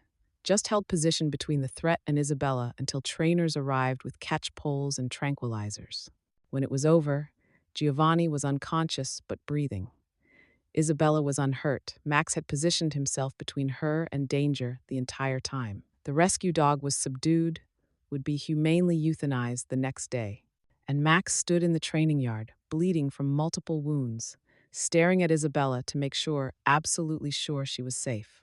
Isabella ran to him, threw her small arms around his massive neck, sobbed into his fur. You saved Papa. You saved me. You're a hero. You're my hero. Max's tail wagged once, slowly, because in that moment, he understood his purpose. Not to dominate, not to instill fear, not to be a weapon, to protect what he loved. The aftermath, tragedy. Giovanni survived, but barely. Weeks in the hospital, surgery, physical therapy, medical bills that mounted like prison walls. The training facility faced lawsuits, insurance investigations, questions about liability and safety protocols. Within 3 months, the facility was bankrupt. Giovanni could no longer do the physical work training required. His arm would never fully recover. His body carried scars that made even simple movements painful. And the bills kept coming. He had to sell everything: the equipment, the property, the dogs. Buyers came, looked at the remaining trained animals, made offers. But Max, despite his heroism, maybe because of his heroism, commanded the highest price. An underground breeder from Sicily, the kind of man who supplied guard dogs to people who lived in shadows, who didn't ask questions about ethics or welfare, who saw dogs as commodities. This dog has protection instinct, the breeder said, examining Max like merchandise. Real protection instinct, not trained, born. I can sell him for 10 times what you're asking. Giovanni knew the buyer's reputation, knew where Max would end up, knew the kind of life the dog would have. But medical bills, his daughter's future, food on the table. Sometimes you had to lose what you loved to survive. The night before Max left, Isabella sobbed in her father's arms. Please, Papa, please don't send him away. He saved you. He saved me. How can we give him up?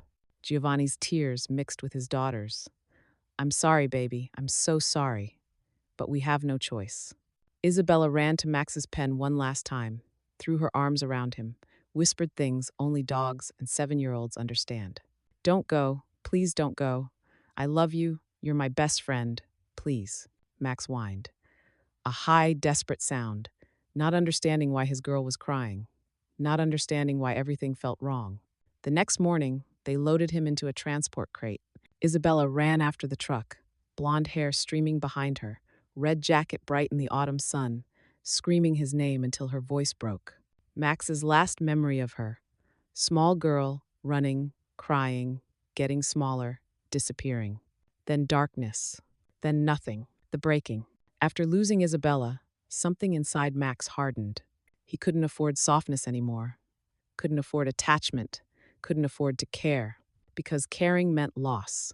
Caring meant pain. Caring meant watching small girls cry as you were taken away from everything that mattered. So he buried it. Buried Isabella.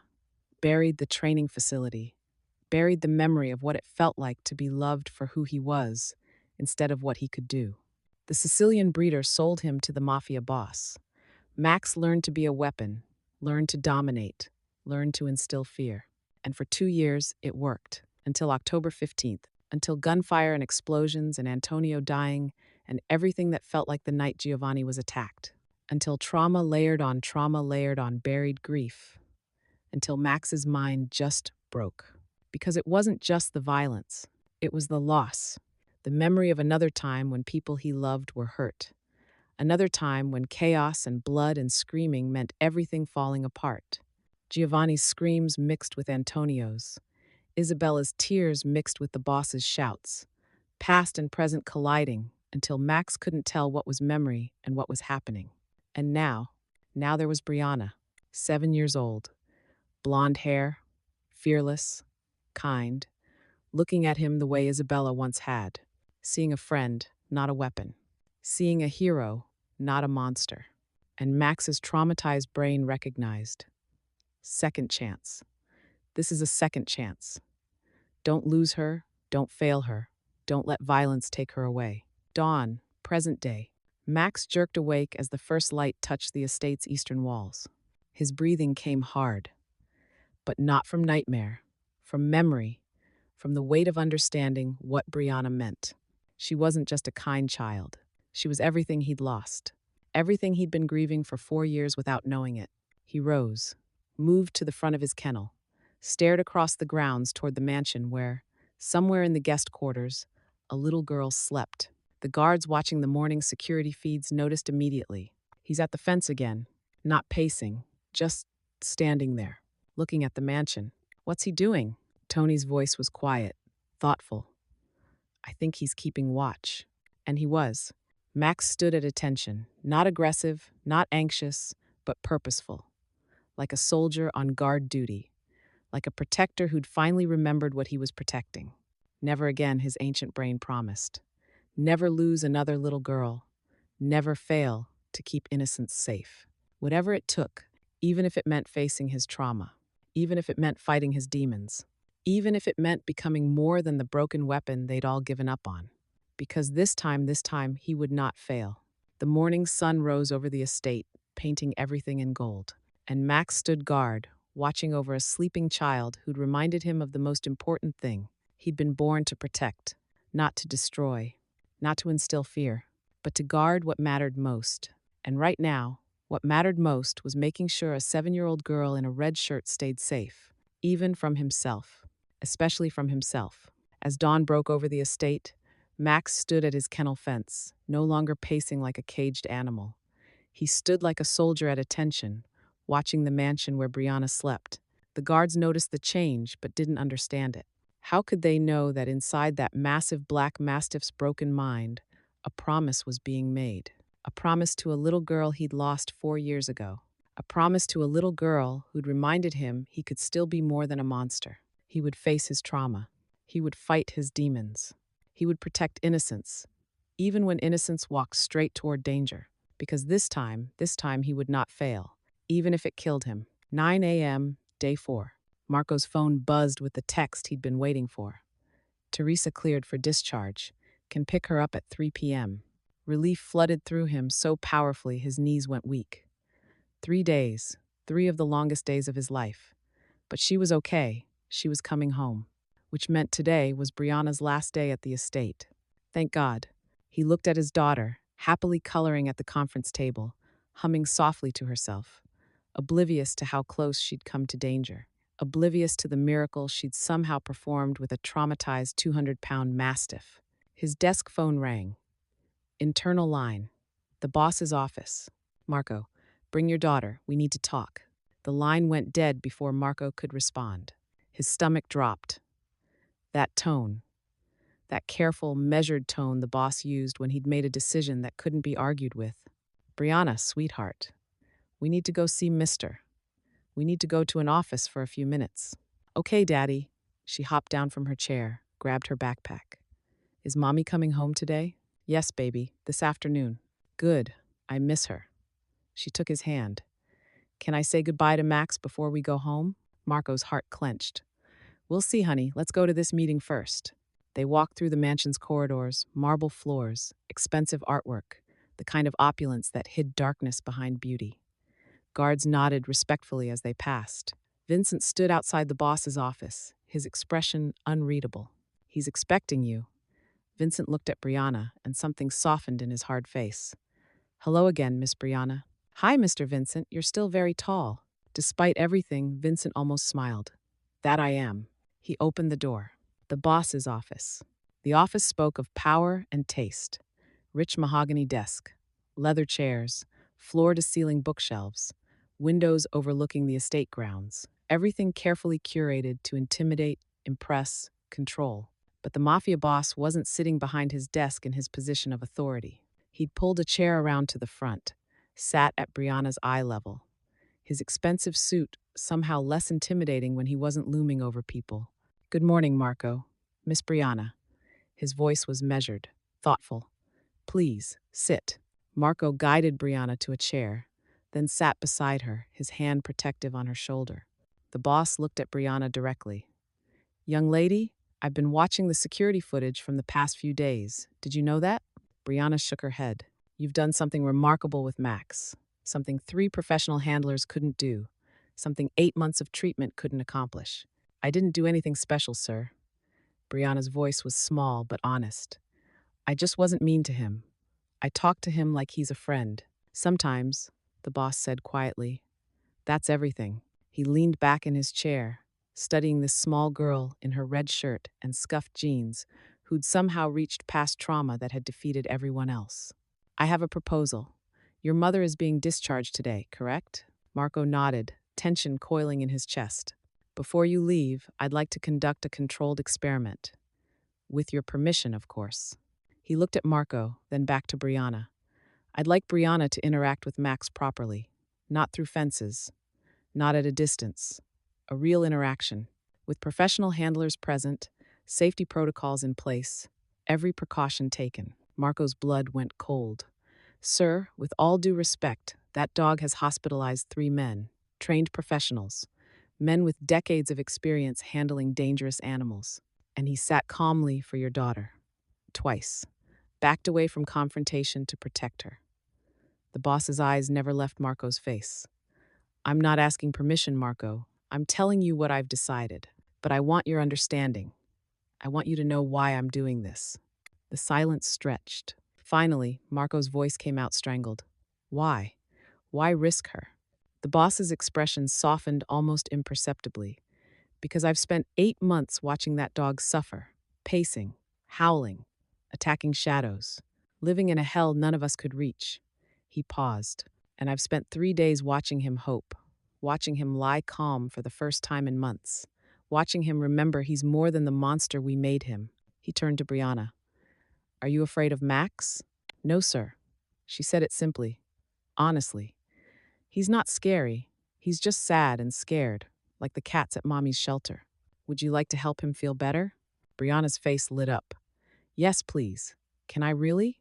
Daddy won't let me get close. And I understand because Max is hurt inside.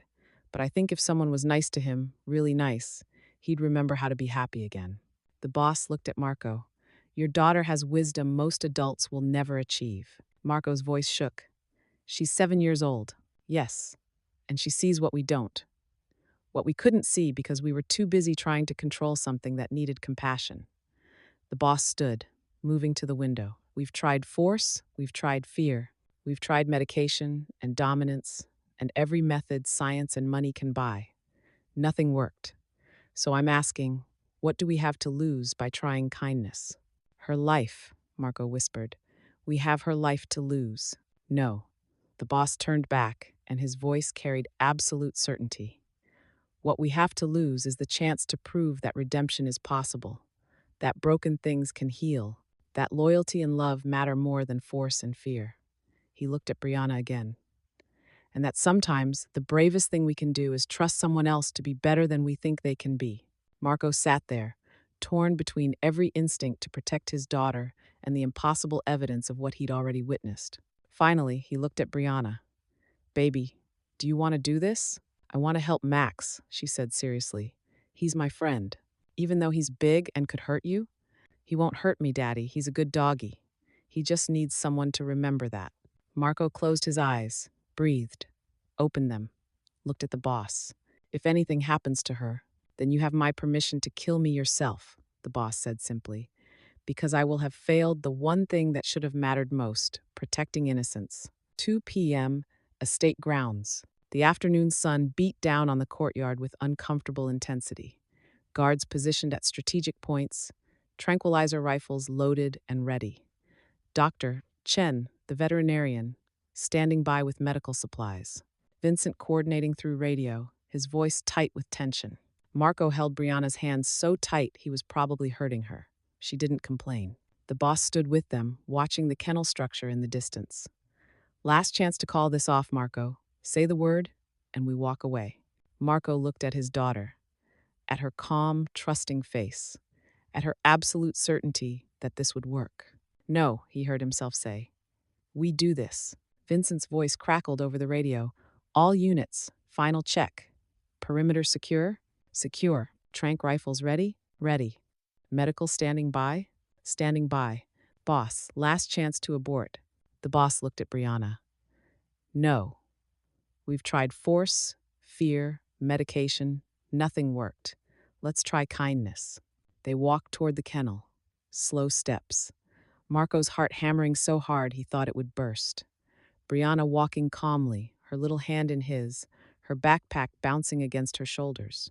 As they approached, Marco could see Max already at the inner fence, standing, watching, his massive head tracking their movement. But his body language. He's not aggressive, Vincent murmured into his radio. Tail's neutral, ears forward, no dominance posture. He's curious. They stopped at the outer fence, 10 feet from Max's inner enclosure, the space that was supposed to keep everyone safe. Brianna looked up at her father. Can I talk to him? Marco's throat was too tight to speak. He just nodded. Hi, Max. Brianna's voice carried across the space between them. Remember me? Max's response was immediate. He sat down. Just Saturday, ears perked, eyes focused completely on her. Every ounce of his attention on this small girl in red. Jesus, a guard whispered. He's listening. He's actually listening. Brianna smiled. Daddy packed cookies. Can I give you one? She looked up at Marco. Can I, Daddy? Please? Marco's hands shook as he pulled the small bag of biscotti from his pocket. Homemade. The Italian cookies Teresa made every Sunday. The same kind, though, he didn't know this, that Isabella used to share with Max 4 years ago. Just toss it, Marco managed. Don't get any closer. Brianna took a cookie. Max, can you catch? She tossed it gently through the outer fence. It fell short of the inner fence, landed in the no man's land between enclosures. Max would have to approach to get it. Every guard tensed. Max stood, walked slowly to the inner fence, lowered his massive head, picked up the cookie with the gentleness of something precious, walked back to his spot, sat down again, and ate the cookie slowly, not gulping like an aggressive dog, savoring it, his eyes never leaving Brianna's face. Good boy, Brianna clapped her hands. You're such a good boy, Max. Max's tail moved, not an aggressive swish, not the stiff tension they'd seen for 8 months. An actual wag. Small, tentative, but real. When's the last time? Tony started. Never, Vincent finished, voice hoarse. We've never seen his tail wag, not once. Brianna reached for another cookie. Can I give him? The sound of metal shrieking cut through the afternoon air. The inner kennel gate weakened from 8 months of Max's violent episodes, poorly maintained because nobody wanted to get close enough to properly inspect it, gave way. The latch shattered. The gate swung open with a sound like the world ending. Everything happened in split seconds that felt like hours. Gate breach! Vincent's voice exploded over radios. Gate breach! All units engage. Tranquilizer guns raising. Guards shouting. Marco lunging for Brianna, grabbing her, trying to pull her back. Run, sweetheart, run. But Brianna didn't run. She pulled her hand free from her father's grip, stood perfectly still, raised one small hand palm out, the gesture she'd seen in a dog training show on TV once. Max, she said, not shouting, not panicking, just calm and clear and absolutely certain. Stay. Time slows. Max stood in the open gateway. Freedom. Real freedom. For the first time in 8 months, he could run, could attack, could let 8 months of trauma and rage explode into the violent release everyone expected. Guards had weapons raised. Marco was reaching for his daughter. The boss was shouting something through the chaos. 200 pounds of traumatized muscle, 8 months of suffering. Clear path to anything he wanted. Max looked at the open gate, looked at the armed guards, looked at Brianna. And in his mind, his broken, trauma-shattered mind, 2 voices overlapped. Isabella's voice, I trust you. Be good. You're my hero. Brianna's voice, stay. You're a good boy. Stay. Max's body trembled, every instinct from 8 months of PTSD screaming, threat, danger, attack. But underneath that, buried deeper, the voice he'd forgotten. Protect. Guardian. Loyal. Good. One massive paw raised, ready to charge. Then lowered. Max sat down, right there in the open gateway, between freedom and captivity, between violence and redemption. Sat like an obedient pet receiving a command from someone he trusted. Lowered his head. Ears back. Not in aggression, in submission. The estate went completely silent. What the hell just happened? Someone breathed. He's Saturday. On command. From a 7-year-old. That's impossible. But it was happening. The approach. Brianna, no. Marco's voice cracked with terror. Because his daughter was walking forward, toward the open gate, toward 200 pounds of traumatized Mastiff who'd put 3 men in the hospital. Sweetheart, please. But Brianna wasn't listening. She walked with the calm certainty of children who hadn't learned fear yet, her hands still extended, her voice soft. Good boy, Max. You're such a good boy. I knew you could do it. She reached the open gate. Guards had clear shots, fingers on triggers, waiting for the sign that this was about to go horribly wrong. Brianna stopped right in front of Max, looked up at his massive wrinkled face, placed her small hand on his head. Max closed his eyes. A visible shudder ran through his entire body from his massive head down through his powerful shoulders, through his scarred torso, all the way to his tail, like 8 months of trauma was being physically expelled. He leaned into her touch, not aggressive, not dominant, like someone who'd been drowning, finally reaching air, like someone who'd forgotten what kindness felt like suddenly remembering. Brianna wrapped her small arms around his thick neck. Max didn't move, didn't attack, didn't do anything except stand there and accept the comfort he'd been starving for since October 15th. Since the night everything broke, the estate fell into absolute silence. Guards lowered their weapons, tears streaming down hardened faces. Men who'd seen violence and death and everything ugly about the world, crying at the sight of a small girl hugging a broken dog. Marco stood frozen, his body wanting to rush forward, his mind unable to process what he was seeing. Vincent's voice over the radio was thick. Boss, I don't believe what I'm seeing. From the mansion window, the boss watched with one hand pressed to his mouth. When he finally spoke, his voice was barely audible. Sometimes broken things just need someone to believe they can be whole again. On the ground, in the gateway between past and future, Brianna held Max. And Max finally was at peace. 3:47 p.m., then everything shattered. The moment of peace lasted exactly 43 seconds. Then came the sound of engines, heavy engines, moving fast. The sound of metal crashing through weakened gates. No! Vincent's voice exploded over radios. We have incoming. Multiple vehicles. This is not a drill. 2 black SUVs reinforced, military grades smashed through the front gate that had been damaged in the October attack and never fully reinforced. The Romano family had returned. But this time, they hadn't come for the boss. They'd come for leverage. Grab the accountant's kid. The voice carried across the courtyard, brutal and clear. She's the only thing he cares about besides his money. They'd bribed estate workers, learned about Brianna, planned this for weeks. Armed men poured out of the vehicles. Tactical gear, automatic weapons. Not the chaos of the first attack. This was surgical, professional. One team heading for the mansion, another heading straight for the kennels. Straight for Brianna. Max's transformation. Max heard the vehicles before anyone else. The engines, the shouts, the distinctive click-click of weapons being chambered. Every trigger from October 15th should have activated. Flashback, panic, indiscriminate rage. But something was different this time. This time, he wasn't alone. This time, he had purpose. This time, Brianna's small arms were still around his neck, and 3 armed men were running straight toward them. The trauma tried to take over Antonio, falling, blood spreading, fire and screaming and chaos, but Max forced it down. Not now. Not with her here. Not when she needs you. He recognized the danger with crystalline clarity. Not ghosts. Not shadows. Real threats. Coming for the small girl who'd reminded him what he was supposed to be. Max gently pulled away from Brianna's embrace, positioned himself between her and the approaching soldiers. His body language shifted. Not the frantic aggression of trauma, the controlled power of a trained guardian activating. Get down! Marco was sprinting toward them, but he was too far away. The first Romano soldier closed to within 20 feet, raised his weapon. Max launched. The fight. But this wasn't the Max from 8 months ago.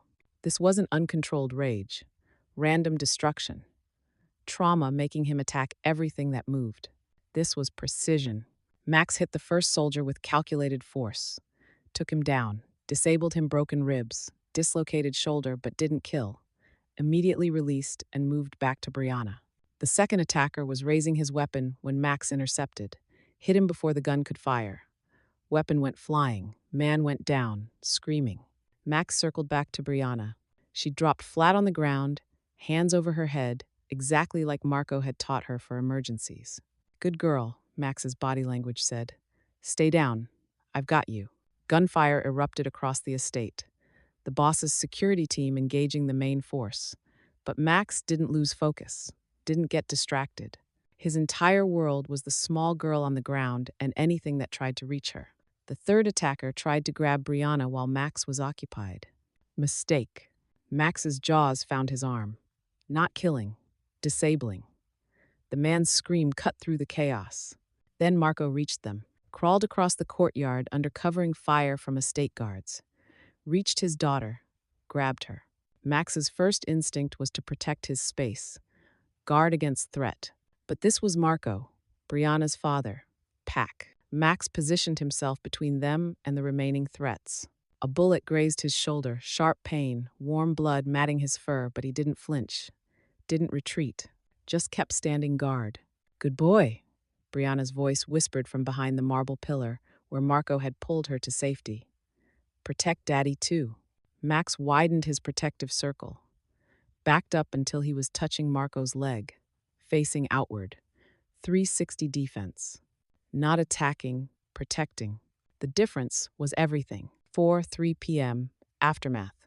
The Romano assault lasted less than 4 minutes.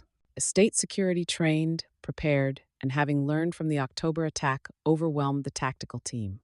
Within minutes, attackers were subdued, arrested, bleeding but alive. Police sirens approached. Real police. Legitimate law enforcement. The boss had called them immediately, a rare move that showed how serious this had become. Smoke cleared, revealing damage. Spent casings. Blood. But this time, no estate casualties. Max stood over Brianna and Marco, panting, exhausted, blood from his shoulder wound dripping onto marble. But his eyes were clear, focused, present. EMTs arrived to treat the wounded. Approached Brianna to check for injuries. Max growled. First aggressive sound in 5 minutes. It's okay, Max. Brianna's small hand reached up, touched his leg. They're helpers. They're here to make sure everyone's okay. Max relaxed immediately. Allowed the medics to approach. Dr. Chen came to treat his shoulder. This is going to sting, buddy. Max accepted treatment without resistance. His eyes never left Brianna. He's protecting her like she's his own pup, doctor. Chen observed, carefully cleaning the wound. I've never seen bonding this strong. It's like she imprinted on him somehow. Or he imprinted on her. Both, Vincent said quietly. They imprinted on each other. The boss's approach. The Mafia boss walked across the blood-stained courtyard, stepping over spent shell casings, around pools of blood, past arrested Romano soldiers being loaded into police vehicles. He stopped in front of Max. The dog, this traumatized, dangerous, uncontrollable beast that had sent 3 handlers to the hospital and had been given up as lost, stood guard over a 7-year-old girl and her father. Blood on his fur. Exhausted, but unwavering. The boss did something he never did. He knelt down, got on his knees in the blood and dirt and evidence of violence, put himself at eye level with the dog who'd saved everything that mattered. You saved her, he said quietly. You saved them all. Max's tail moved once. Slow. An acknowledgement. The boss looked at Brianna, who sat safe in her father's arms. You saved him first. Brianna reached out, petted Max's head. He was never bad. Everyone just forgot. But I didn't forget, because I could see him. The real him. The boss felt something break in his chest. Something that had been calcified for decades. I made Max what he became. His voice was barely above a whisper. I turned him into a weapon and forgot he was alive. I broke him. He looked at Marco. But your daughter saw what I didn't. That broken things can heal. That loyalty isn't taken, it's given. That sometimes the strongest force in the world isn't violence or control or fear. What is it? Marco asked, his voice shaking. The boss looked at Brianna, at this small girl who'd walked into danger and found a friend, who'd seen past trauma to the soul underneath. Love, he said simply. The strongest force is love.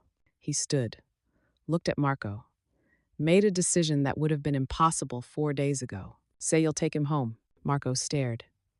Sir? Max, take him home. He doesn't belong here anymore. He belongs with her. The boss gestured to Brianna. She's the only one who could reach him. She's the only one he trusts. And I think, his voice caught, I think maybe some things aren't meant to be owned. They're meant to be freed. As police cleared the scene and medics treated wounds, one truth was undeniable. The beast everyone feared had become the hero they needed. But more than that, the little girl who saw past his trauma had given him something more powerful than training, more effective than medication, more healing than time. She'd given him a reason to remember who he was meant to be, a reason to fight past the trauma and rage and find the guardian buried underneath, a reason to be more than the monster they'd made him. And Max, standing guard over Brianna as she was checked by paramedics, his wounded shoulder bandaged, his eyes clear for the first time in 8 months, had finally found his answer to 8 months of suffering. This is why I survive. To protect the innocent, to be more than a monster, to be good. The war inside his mind wasn't over. The trauma wouldn't disappear overnight. But for the first time since October 15th, Max knew something more powerful than fear. Purpose. And that purpose had a name, a face, a voice that said, "You're a good boy, Max. You're my hero." 6:47 p.m., same evening. The estate had transformed into a crime scene. Yellow tape cordoning off areas. Police officers taking statements. Forensic teams photographing bullet holes and blood spatter. Romano family members being loaded into police vehicles, hands cuffed, heads down. The second attack in 8 months. But this time, something was different. This time, there were no estate casualties. This time, the hero wasn't a man with a gun. It was a dog everyone had given up on. Marco sat on the edge of a marble fountain, Brianna in his lap, wrapped in a blanket despite the warm evening. She wasn't hurt, not a scratch on her, but she was exhausted, the adrenaline crash hitting her small body hard. Max lay at their feet, refused to move, wouldn't let anyone separate him from Brianna by more than a few feet. Dr. Chen had cleaned and bandaged his shoulder wound. Superficial, he'll heal fine. But Marco? She looked at him seriously. That dog took a bullet for your daughter and didn't even flinch. That's not training. That's devotion. A car screeched to a halt near the fountain. Teresa burst out before it fully stopped, still in her hospital gown under a borrowed coat, face pale but determined. Where is she? Where's my baby?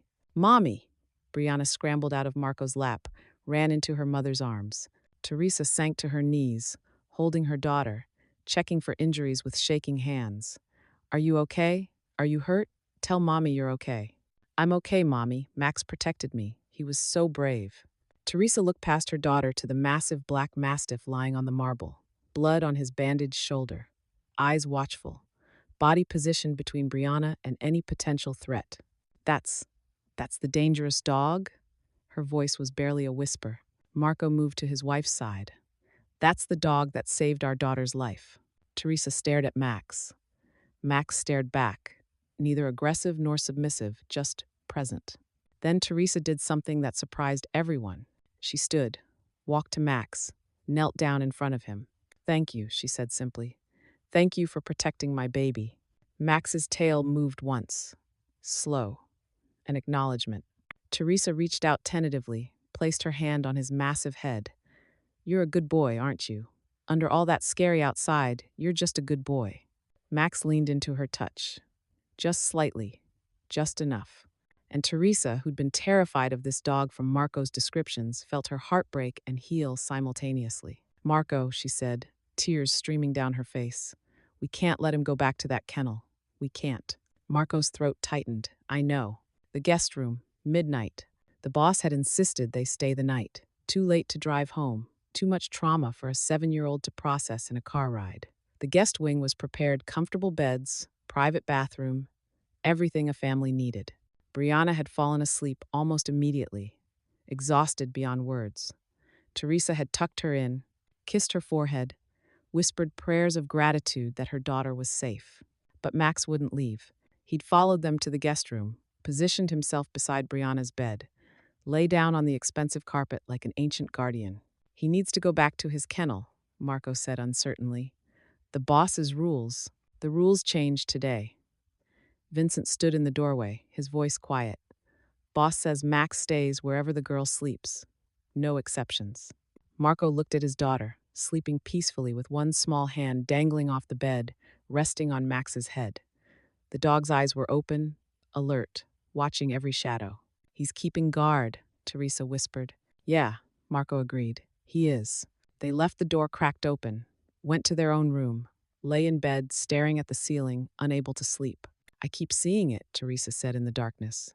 In my mind, armed men, coming for our baby. And that dog, that broken, traumatized dog, throwing himself between them. He's not broken anymore, Marco said quietly.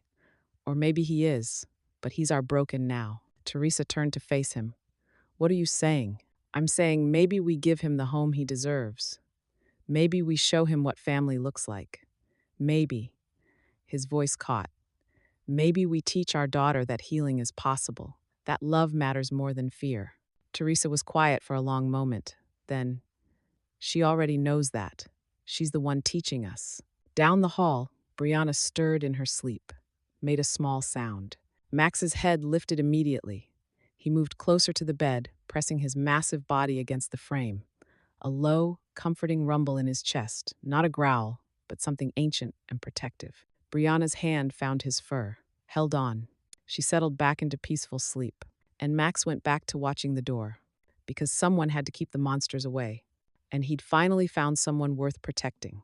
The next morning, the boss's office. The morning sun streamed through the tall windows, turning the mahogany desk golden. The boss sat in his usual chair, but the atmosphere was different from every other meeting that had ever happened in this room. This wasn't about business, about territory, about money or power or control. This was about redemption. Marco and Teresa sat across from him, Brianna between them. And at Brianna's feet, inside the mansion proper for the first time since he'd arrived 2 years ago, Max lay calmly, watchful but relaxed. I need to say something I rarely say, the boss began, his voice carrying the weight of decades. I was wrong. Teresa's eyebrows rose. Marco stiffened. About Max. About what he needed. About... He paused, looking at the dog who'd saved lives yesterday while everyone had written him off as beyond redemption. About what makes something valuable. He pulled out a folder, placed it on the desk. Max was purchased from an underground breeder in Sicily 2 years ago. I paid a fortune for him, trained him to be the perfect weapon, the ultimate guard dog. For a year, he was exactly that. The boss's voice grew quiet. Then came the night the Romano family attacked. Gunfire, explosions, blood, and Max broke. Completely, catastrophically broke. Teresa wiped tears from her eyes. But our daughter helped him remember who he was. She did more than that, the boss looked at Brianna. She showed him, showed all of us, that being strong doesn't mean being violent, that loyalty isn't taken through force, that broken things can heal if someone believes they can. Brianna petted Max's head. He just needed a friend, someone who wasn't scared of him, someone who could see the good dog inside. The boss felt something crack in his chest, the same thing that had been cracking piece by piece over the past 4 days. I've made a decision, he said, pulling papers from the folder. Max doesn't belong in my world anymore. He pushed the documents across the desk. Ownership transfer forms, filled out, signed, just needing Marco's signature. I want to give him to your family, if you'll have him. The room fell into absolute silence. Marco stared at the papers like they might bite. Sir, this dog is worth hundreds of thousands of dollars. Years of specialized training. He's priceless, the boss interrupted. He's priceless. That's exactly why I'm giving him to the only person he trusts. The only person who could reach him when everyone else failed. He looked at Brianna. He was never really mine. He was just waiting. Waiting to be yours. Teresa's concern broke through the emotion. Sir, we're grateful. But his history, if something happens, if he has an episode, we're legally responsible. We could lose everything. I will cover all veterinary care for his lifetime, the boss said firmly. Liability insurance, legal protection, training support, anything you need, any situation that arises, you call me, and it's handled. Consider it payment for what your daughter gave back to me. Marco's voice was hoarse. What did she give you? Hope. The word came out raw. Hope that redemption is possible, that broken things can heal, That loyalty matters more than control. He paused. I've spent 30 years taking things, Marco. Territory, money, power. Maybe it's time I gave something back. Brianna's question, can we really keep him, Daddy? Brianna's voice was small but full of hope. Can Max really come home with us? Marco looked at Teresa. An entire conversation happening in seconds through eye contact alone. Can we do this? Can we handle a dog with his history? Look at them together. Look at how much he loves her. But the responsibility, the liability, the fear, and the love. Don't forget the love. Teresa knelt in front of her daughter, took Brianna's small hands in hers. Sweetheart, this is a very big responsibility. Max isn't a normal dog. He's been through terrible things. He needs special care, patience, understanding. There will be hard days, days when he's scared or sad or remembering bad things. Brianna nodded seriously. Like the rescue cats at your shelter, Mommy. They're mean sometimes because they're scared. But you're patient with them. You give them time and love, and eventually they remember that not all people are bad. Teresa's tears came fresh. Yes, baby. Exactly like that. She looked at Marco. We can do this. We should do this. Because if we don't, what are we teaching her? That broken things should be thrown away? That love has limits? That healing isn't worth the effort? Marco felt something break loose in his chest. All the fear, all the worry, all the careful boundaries he'd maintained between his daughter and the dangerous world he worked in. Maybe some boundaries needed to break. Then we're a family of 4 now, he said, his voice thick. Brianna's face lit up like the Sunday. She threw her arms around Max's neck. Did you hear that? You're coming home. You're my dog now. We're going to be best friends forever. Max's tail wagged. Not the tentative movement they'd seen before. A real, full, happy wag that shook his entire back half. Several people in the room wiped their eyes. Even the boss had to clear his throat. Then it's settled, he said, signing the final documents. Max is yours. Take care of him. And Marco, Teresa, he looked at them seriously. Thank you for showing me what I'd forgotten. What's that, sir? That some things are more important than power. Week 1, the transition. The first week was chaos and wonder mixed together. A professional trainer arrived, recommended by the boss, paid for by the boss, the best in the region. Her name was Dr. Sarah Martinez. She'd worked with traumatized military dogs, police canine, seconds with PTSD, rescue animals with severe behavioral issues. She watched Max interact with Brianna for 10 minutes before saying, I've never seen bonding this strong. She's his anchor, his safe place. Without her, he'd still be lost. They learned quickly. Max responded to commands beautifully, but only when Brianna gave them. Marco could say sit 50 times.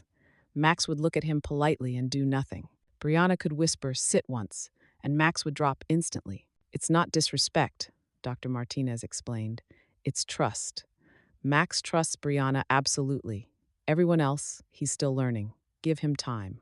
They modified the house, reinforced the backyard fence, created a secure dog area with a comfortable bed, toys, everything Max needed. Bought supplies, food, bowls, leash, collar, the works. Marco installed a camera in Brianna's room because Max insisted on sleeping there, and both parents were nervous. The first night, they watched on their phone. Max positioned himself beside Brianna's bed. Not on it, just next to it. Her small hand dangling down, resting on his head. Around 2 a.m., Max started to whimper, his legs twitching. Nightmare. Brianna woke up, slid out of bed, lay down on the floor beside him, wrapping her small arms around his massive body. It's okay, Max, her voice whispered through the monitor. You're safe now. No more bad things, just good things, just family.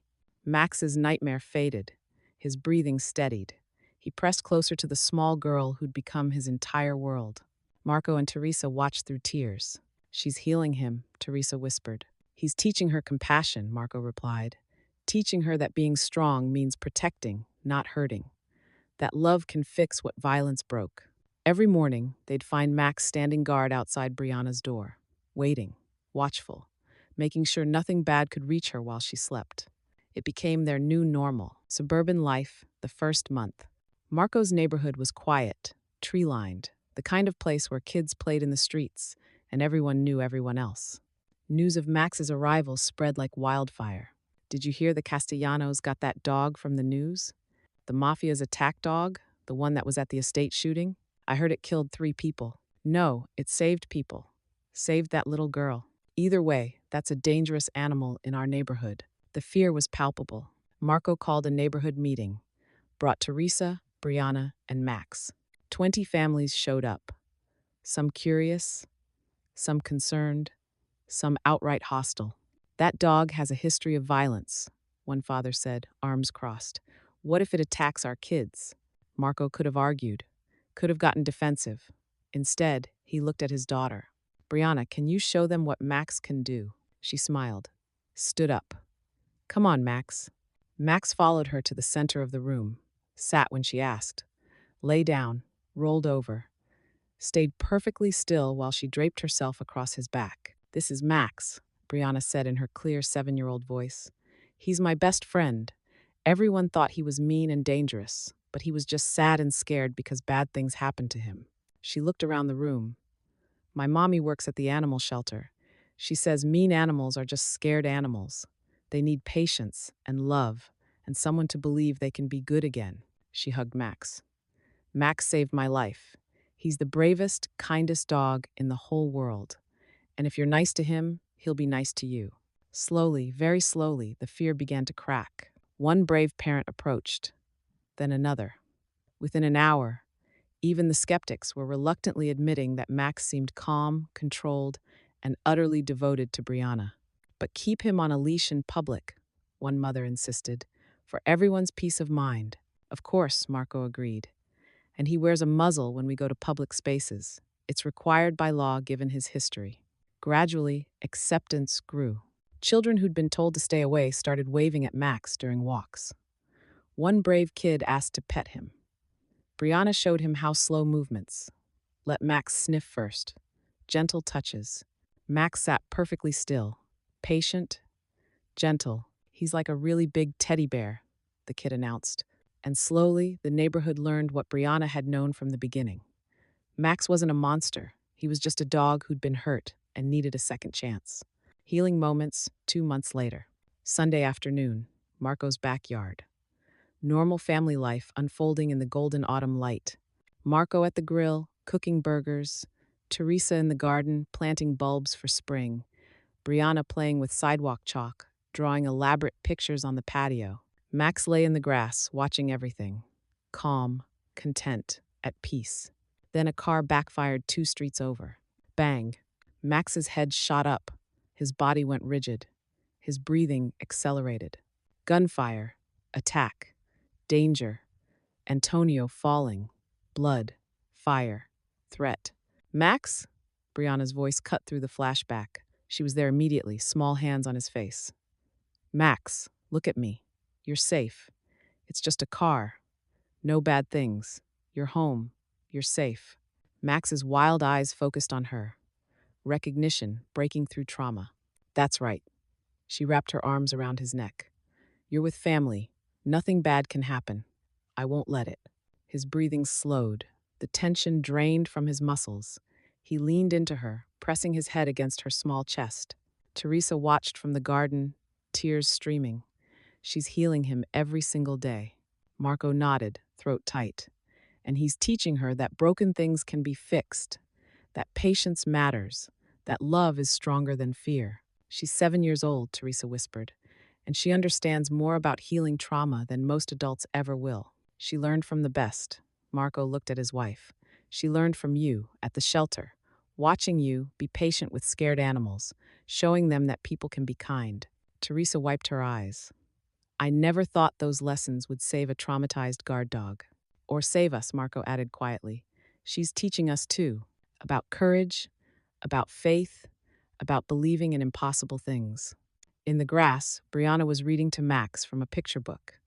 His head in her lap, his eyes peaceful, his tail making lazy, swishing movements. Just a girl and her dog, having a normal afternoon, like trauma was something that could be healed, like broken things could become whole, like love actually mattered. 3 months later, a school day. Brianna's teacher, Mrs. Patterson, had called with an unusual request. We're doing a show and tell project about overcoming challenges. Brianna wants to bring Max, with your permission, of course. Marco and Teresa had discussed it, worried, debated, finally agreed with conditions. Max wore his required muzzle. Dr. Martinez came to supervise. Marco and Teresa both attended. The classroom was carefully prepared, but nothing prepared them for Brianna's presentation.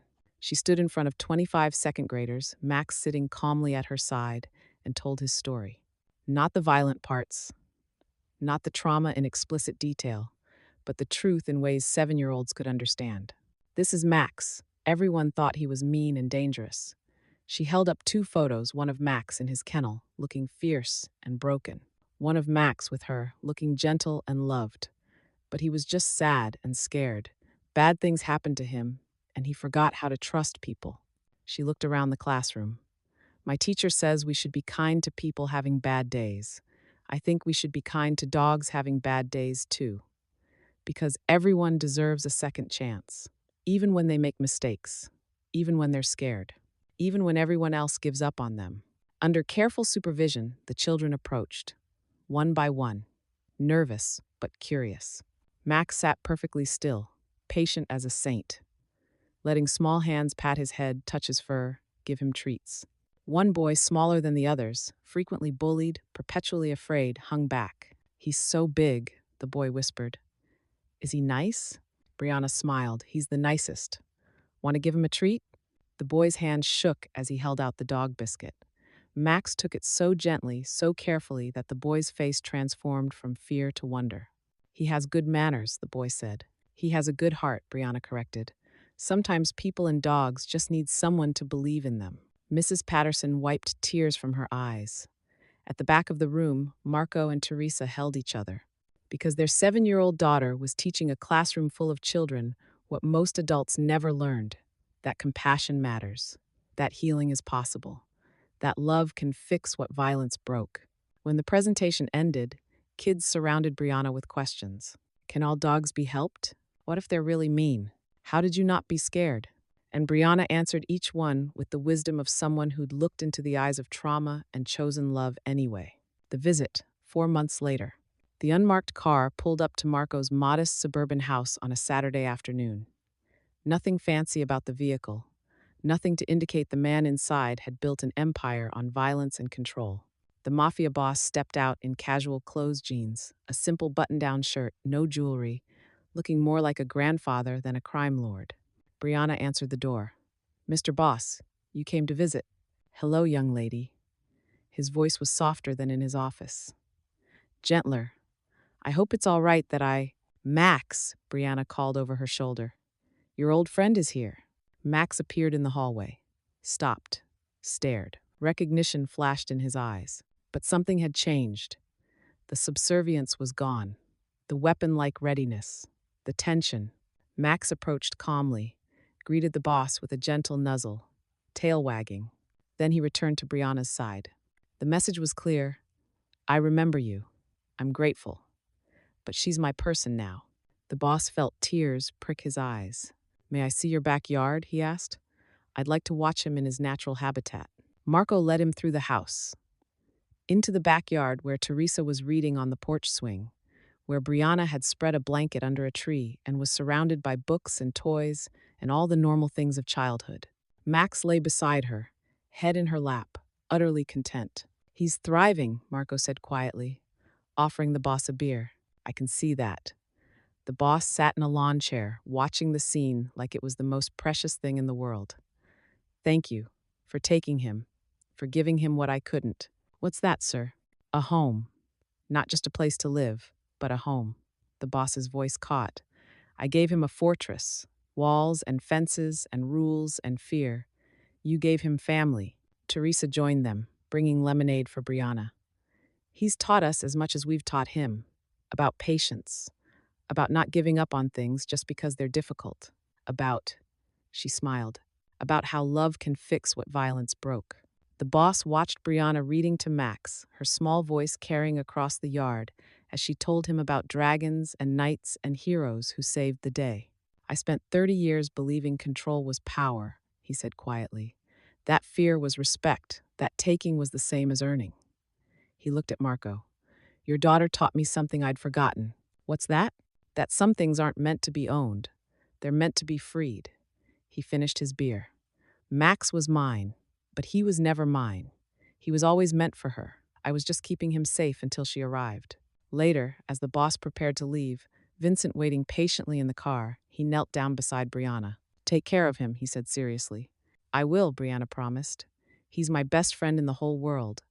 I'll never let anything bad happen to him. I believe you. The boss touched Max's head one final time. Be good, boy. You're home now. In the car, Vincent asked, You miss him, boss? Every day, the Mafia boss admitted, watching the house grow smaller in the rearview mirror. But he's where he belongs, and knowing that, that's enough. 6 months later, sunset. The autumn evening painted everything gold. Marco's backyard had become sanctuary for all of them, but especially for Max. Brianna lay in the grass, curled against Max's massive side, reading her favorite book aloud. The same story she'd been reading for weeks, something about friendship and adventure and happy endings. Max's eyes were half closed, peaceful, content, his tail making lazy movements against the grass. Teresa and Marco sat on the porch swing, watching their daughter and their dog. Do you think he remembers? Teresa asked quietly. The trauma, the violence. October 15th. All of it? Marco was quiet for a long moment. Maybe. Probably. Trauma doesn't just disappear. But I think he remembers what Brianna taught him more. Marco's voice was thoughtful. That his past doesn't define his future. That broken things can heal. That being strong doesn't mean being violent. It means being gentle when you have the power to be otherwise. Teresa leaned her head on his shoulder. She's remarkable, our daughter. She is. She gets it from her mother. They sat in comfortable silence, watching the sun paint the world in gold and amber, and all the warm colors that meant home, safety, family. Brianna's voice carried across the yard. And they lived happily ever after. Like us, right, Max? Max's tail thumped against the ground. Agreement, contentment, peace. Right, baby, Teresa whispered, though Brianna couldn't hear. Exactly like us. Max had been many things in his life. A puppy learning his purpose. A trainee showing promise. Isabella's guardian and friend. A weapon bought for violence. The boss's perfect guard dog. A traumatized beast locked in nightmares. A monster everyone feared. He'd known love and lost it. Known peace and watched it shatter. Known purpose and forgotten what it meant. He'd been broken so badly that professionals, people who dedicated their lives to helping animals, said he couldn't be fixed. That the trauma was too deep, the damage too severe, the violence too ingrained. They said he was beyond saving. They were wrong, because one afternoon, a little girl in blue jeans and a red shirt had walked up to his cage and looked at him with eyes that saw past the monster to the soul underneath. She hadn't seen his history of violence. She'd seen a sad dog who needed a friend. She hadn't tried to dominate him, control him, or fix him. She just loved him. And love, patient, fearless, unconditional love had done what force and fear and medication couldn't.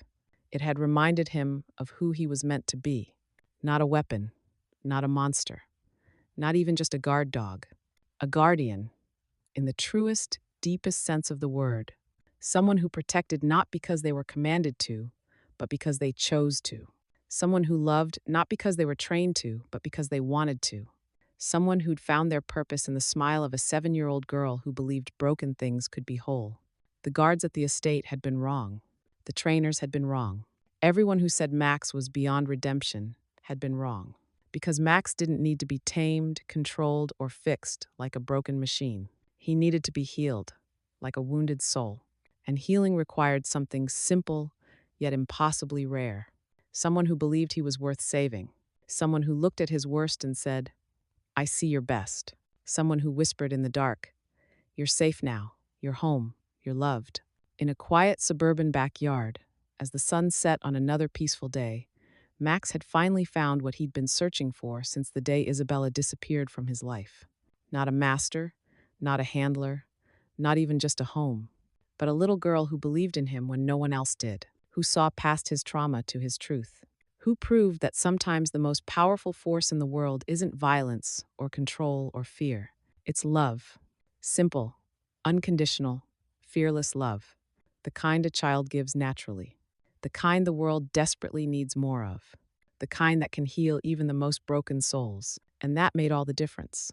Nobody could tame the wild beast the Mafia boss owned. But one fearless 7-year-old didn't need to tame him. She just loved him back to life. And in doing so, she proved that even the most broken souls deserve a second chance. Because sometimes, being saved isn't about force or control or perfect circumstances. Sometimes, being saved is about one person believing you're worth saving and refusing to give up until you believe it too. If this story touched your heart, share it. Because somewhere out there, someone needs to hear that broken things can heal, that trauma doesn't have to be forever. That love, real, patient, unconditional love, can fix what violence broke.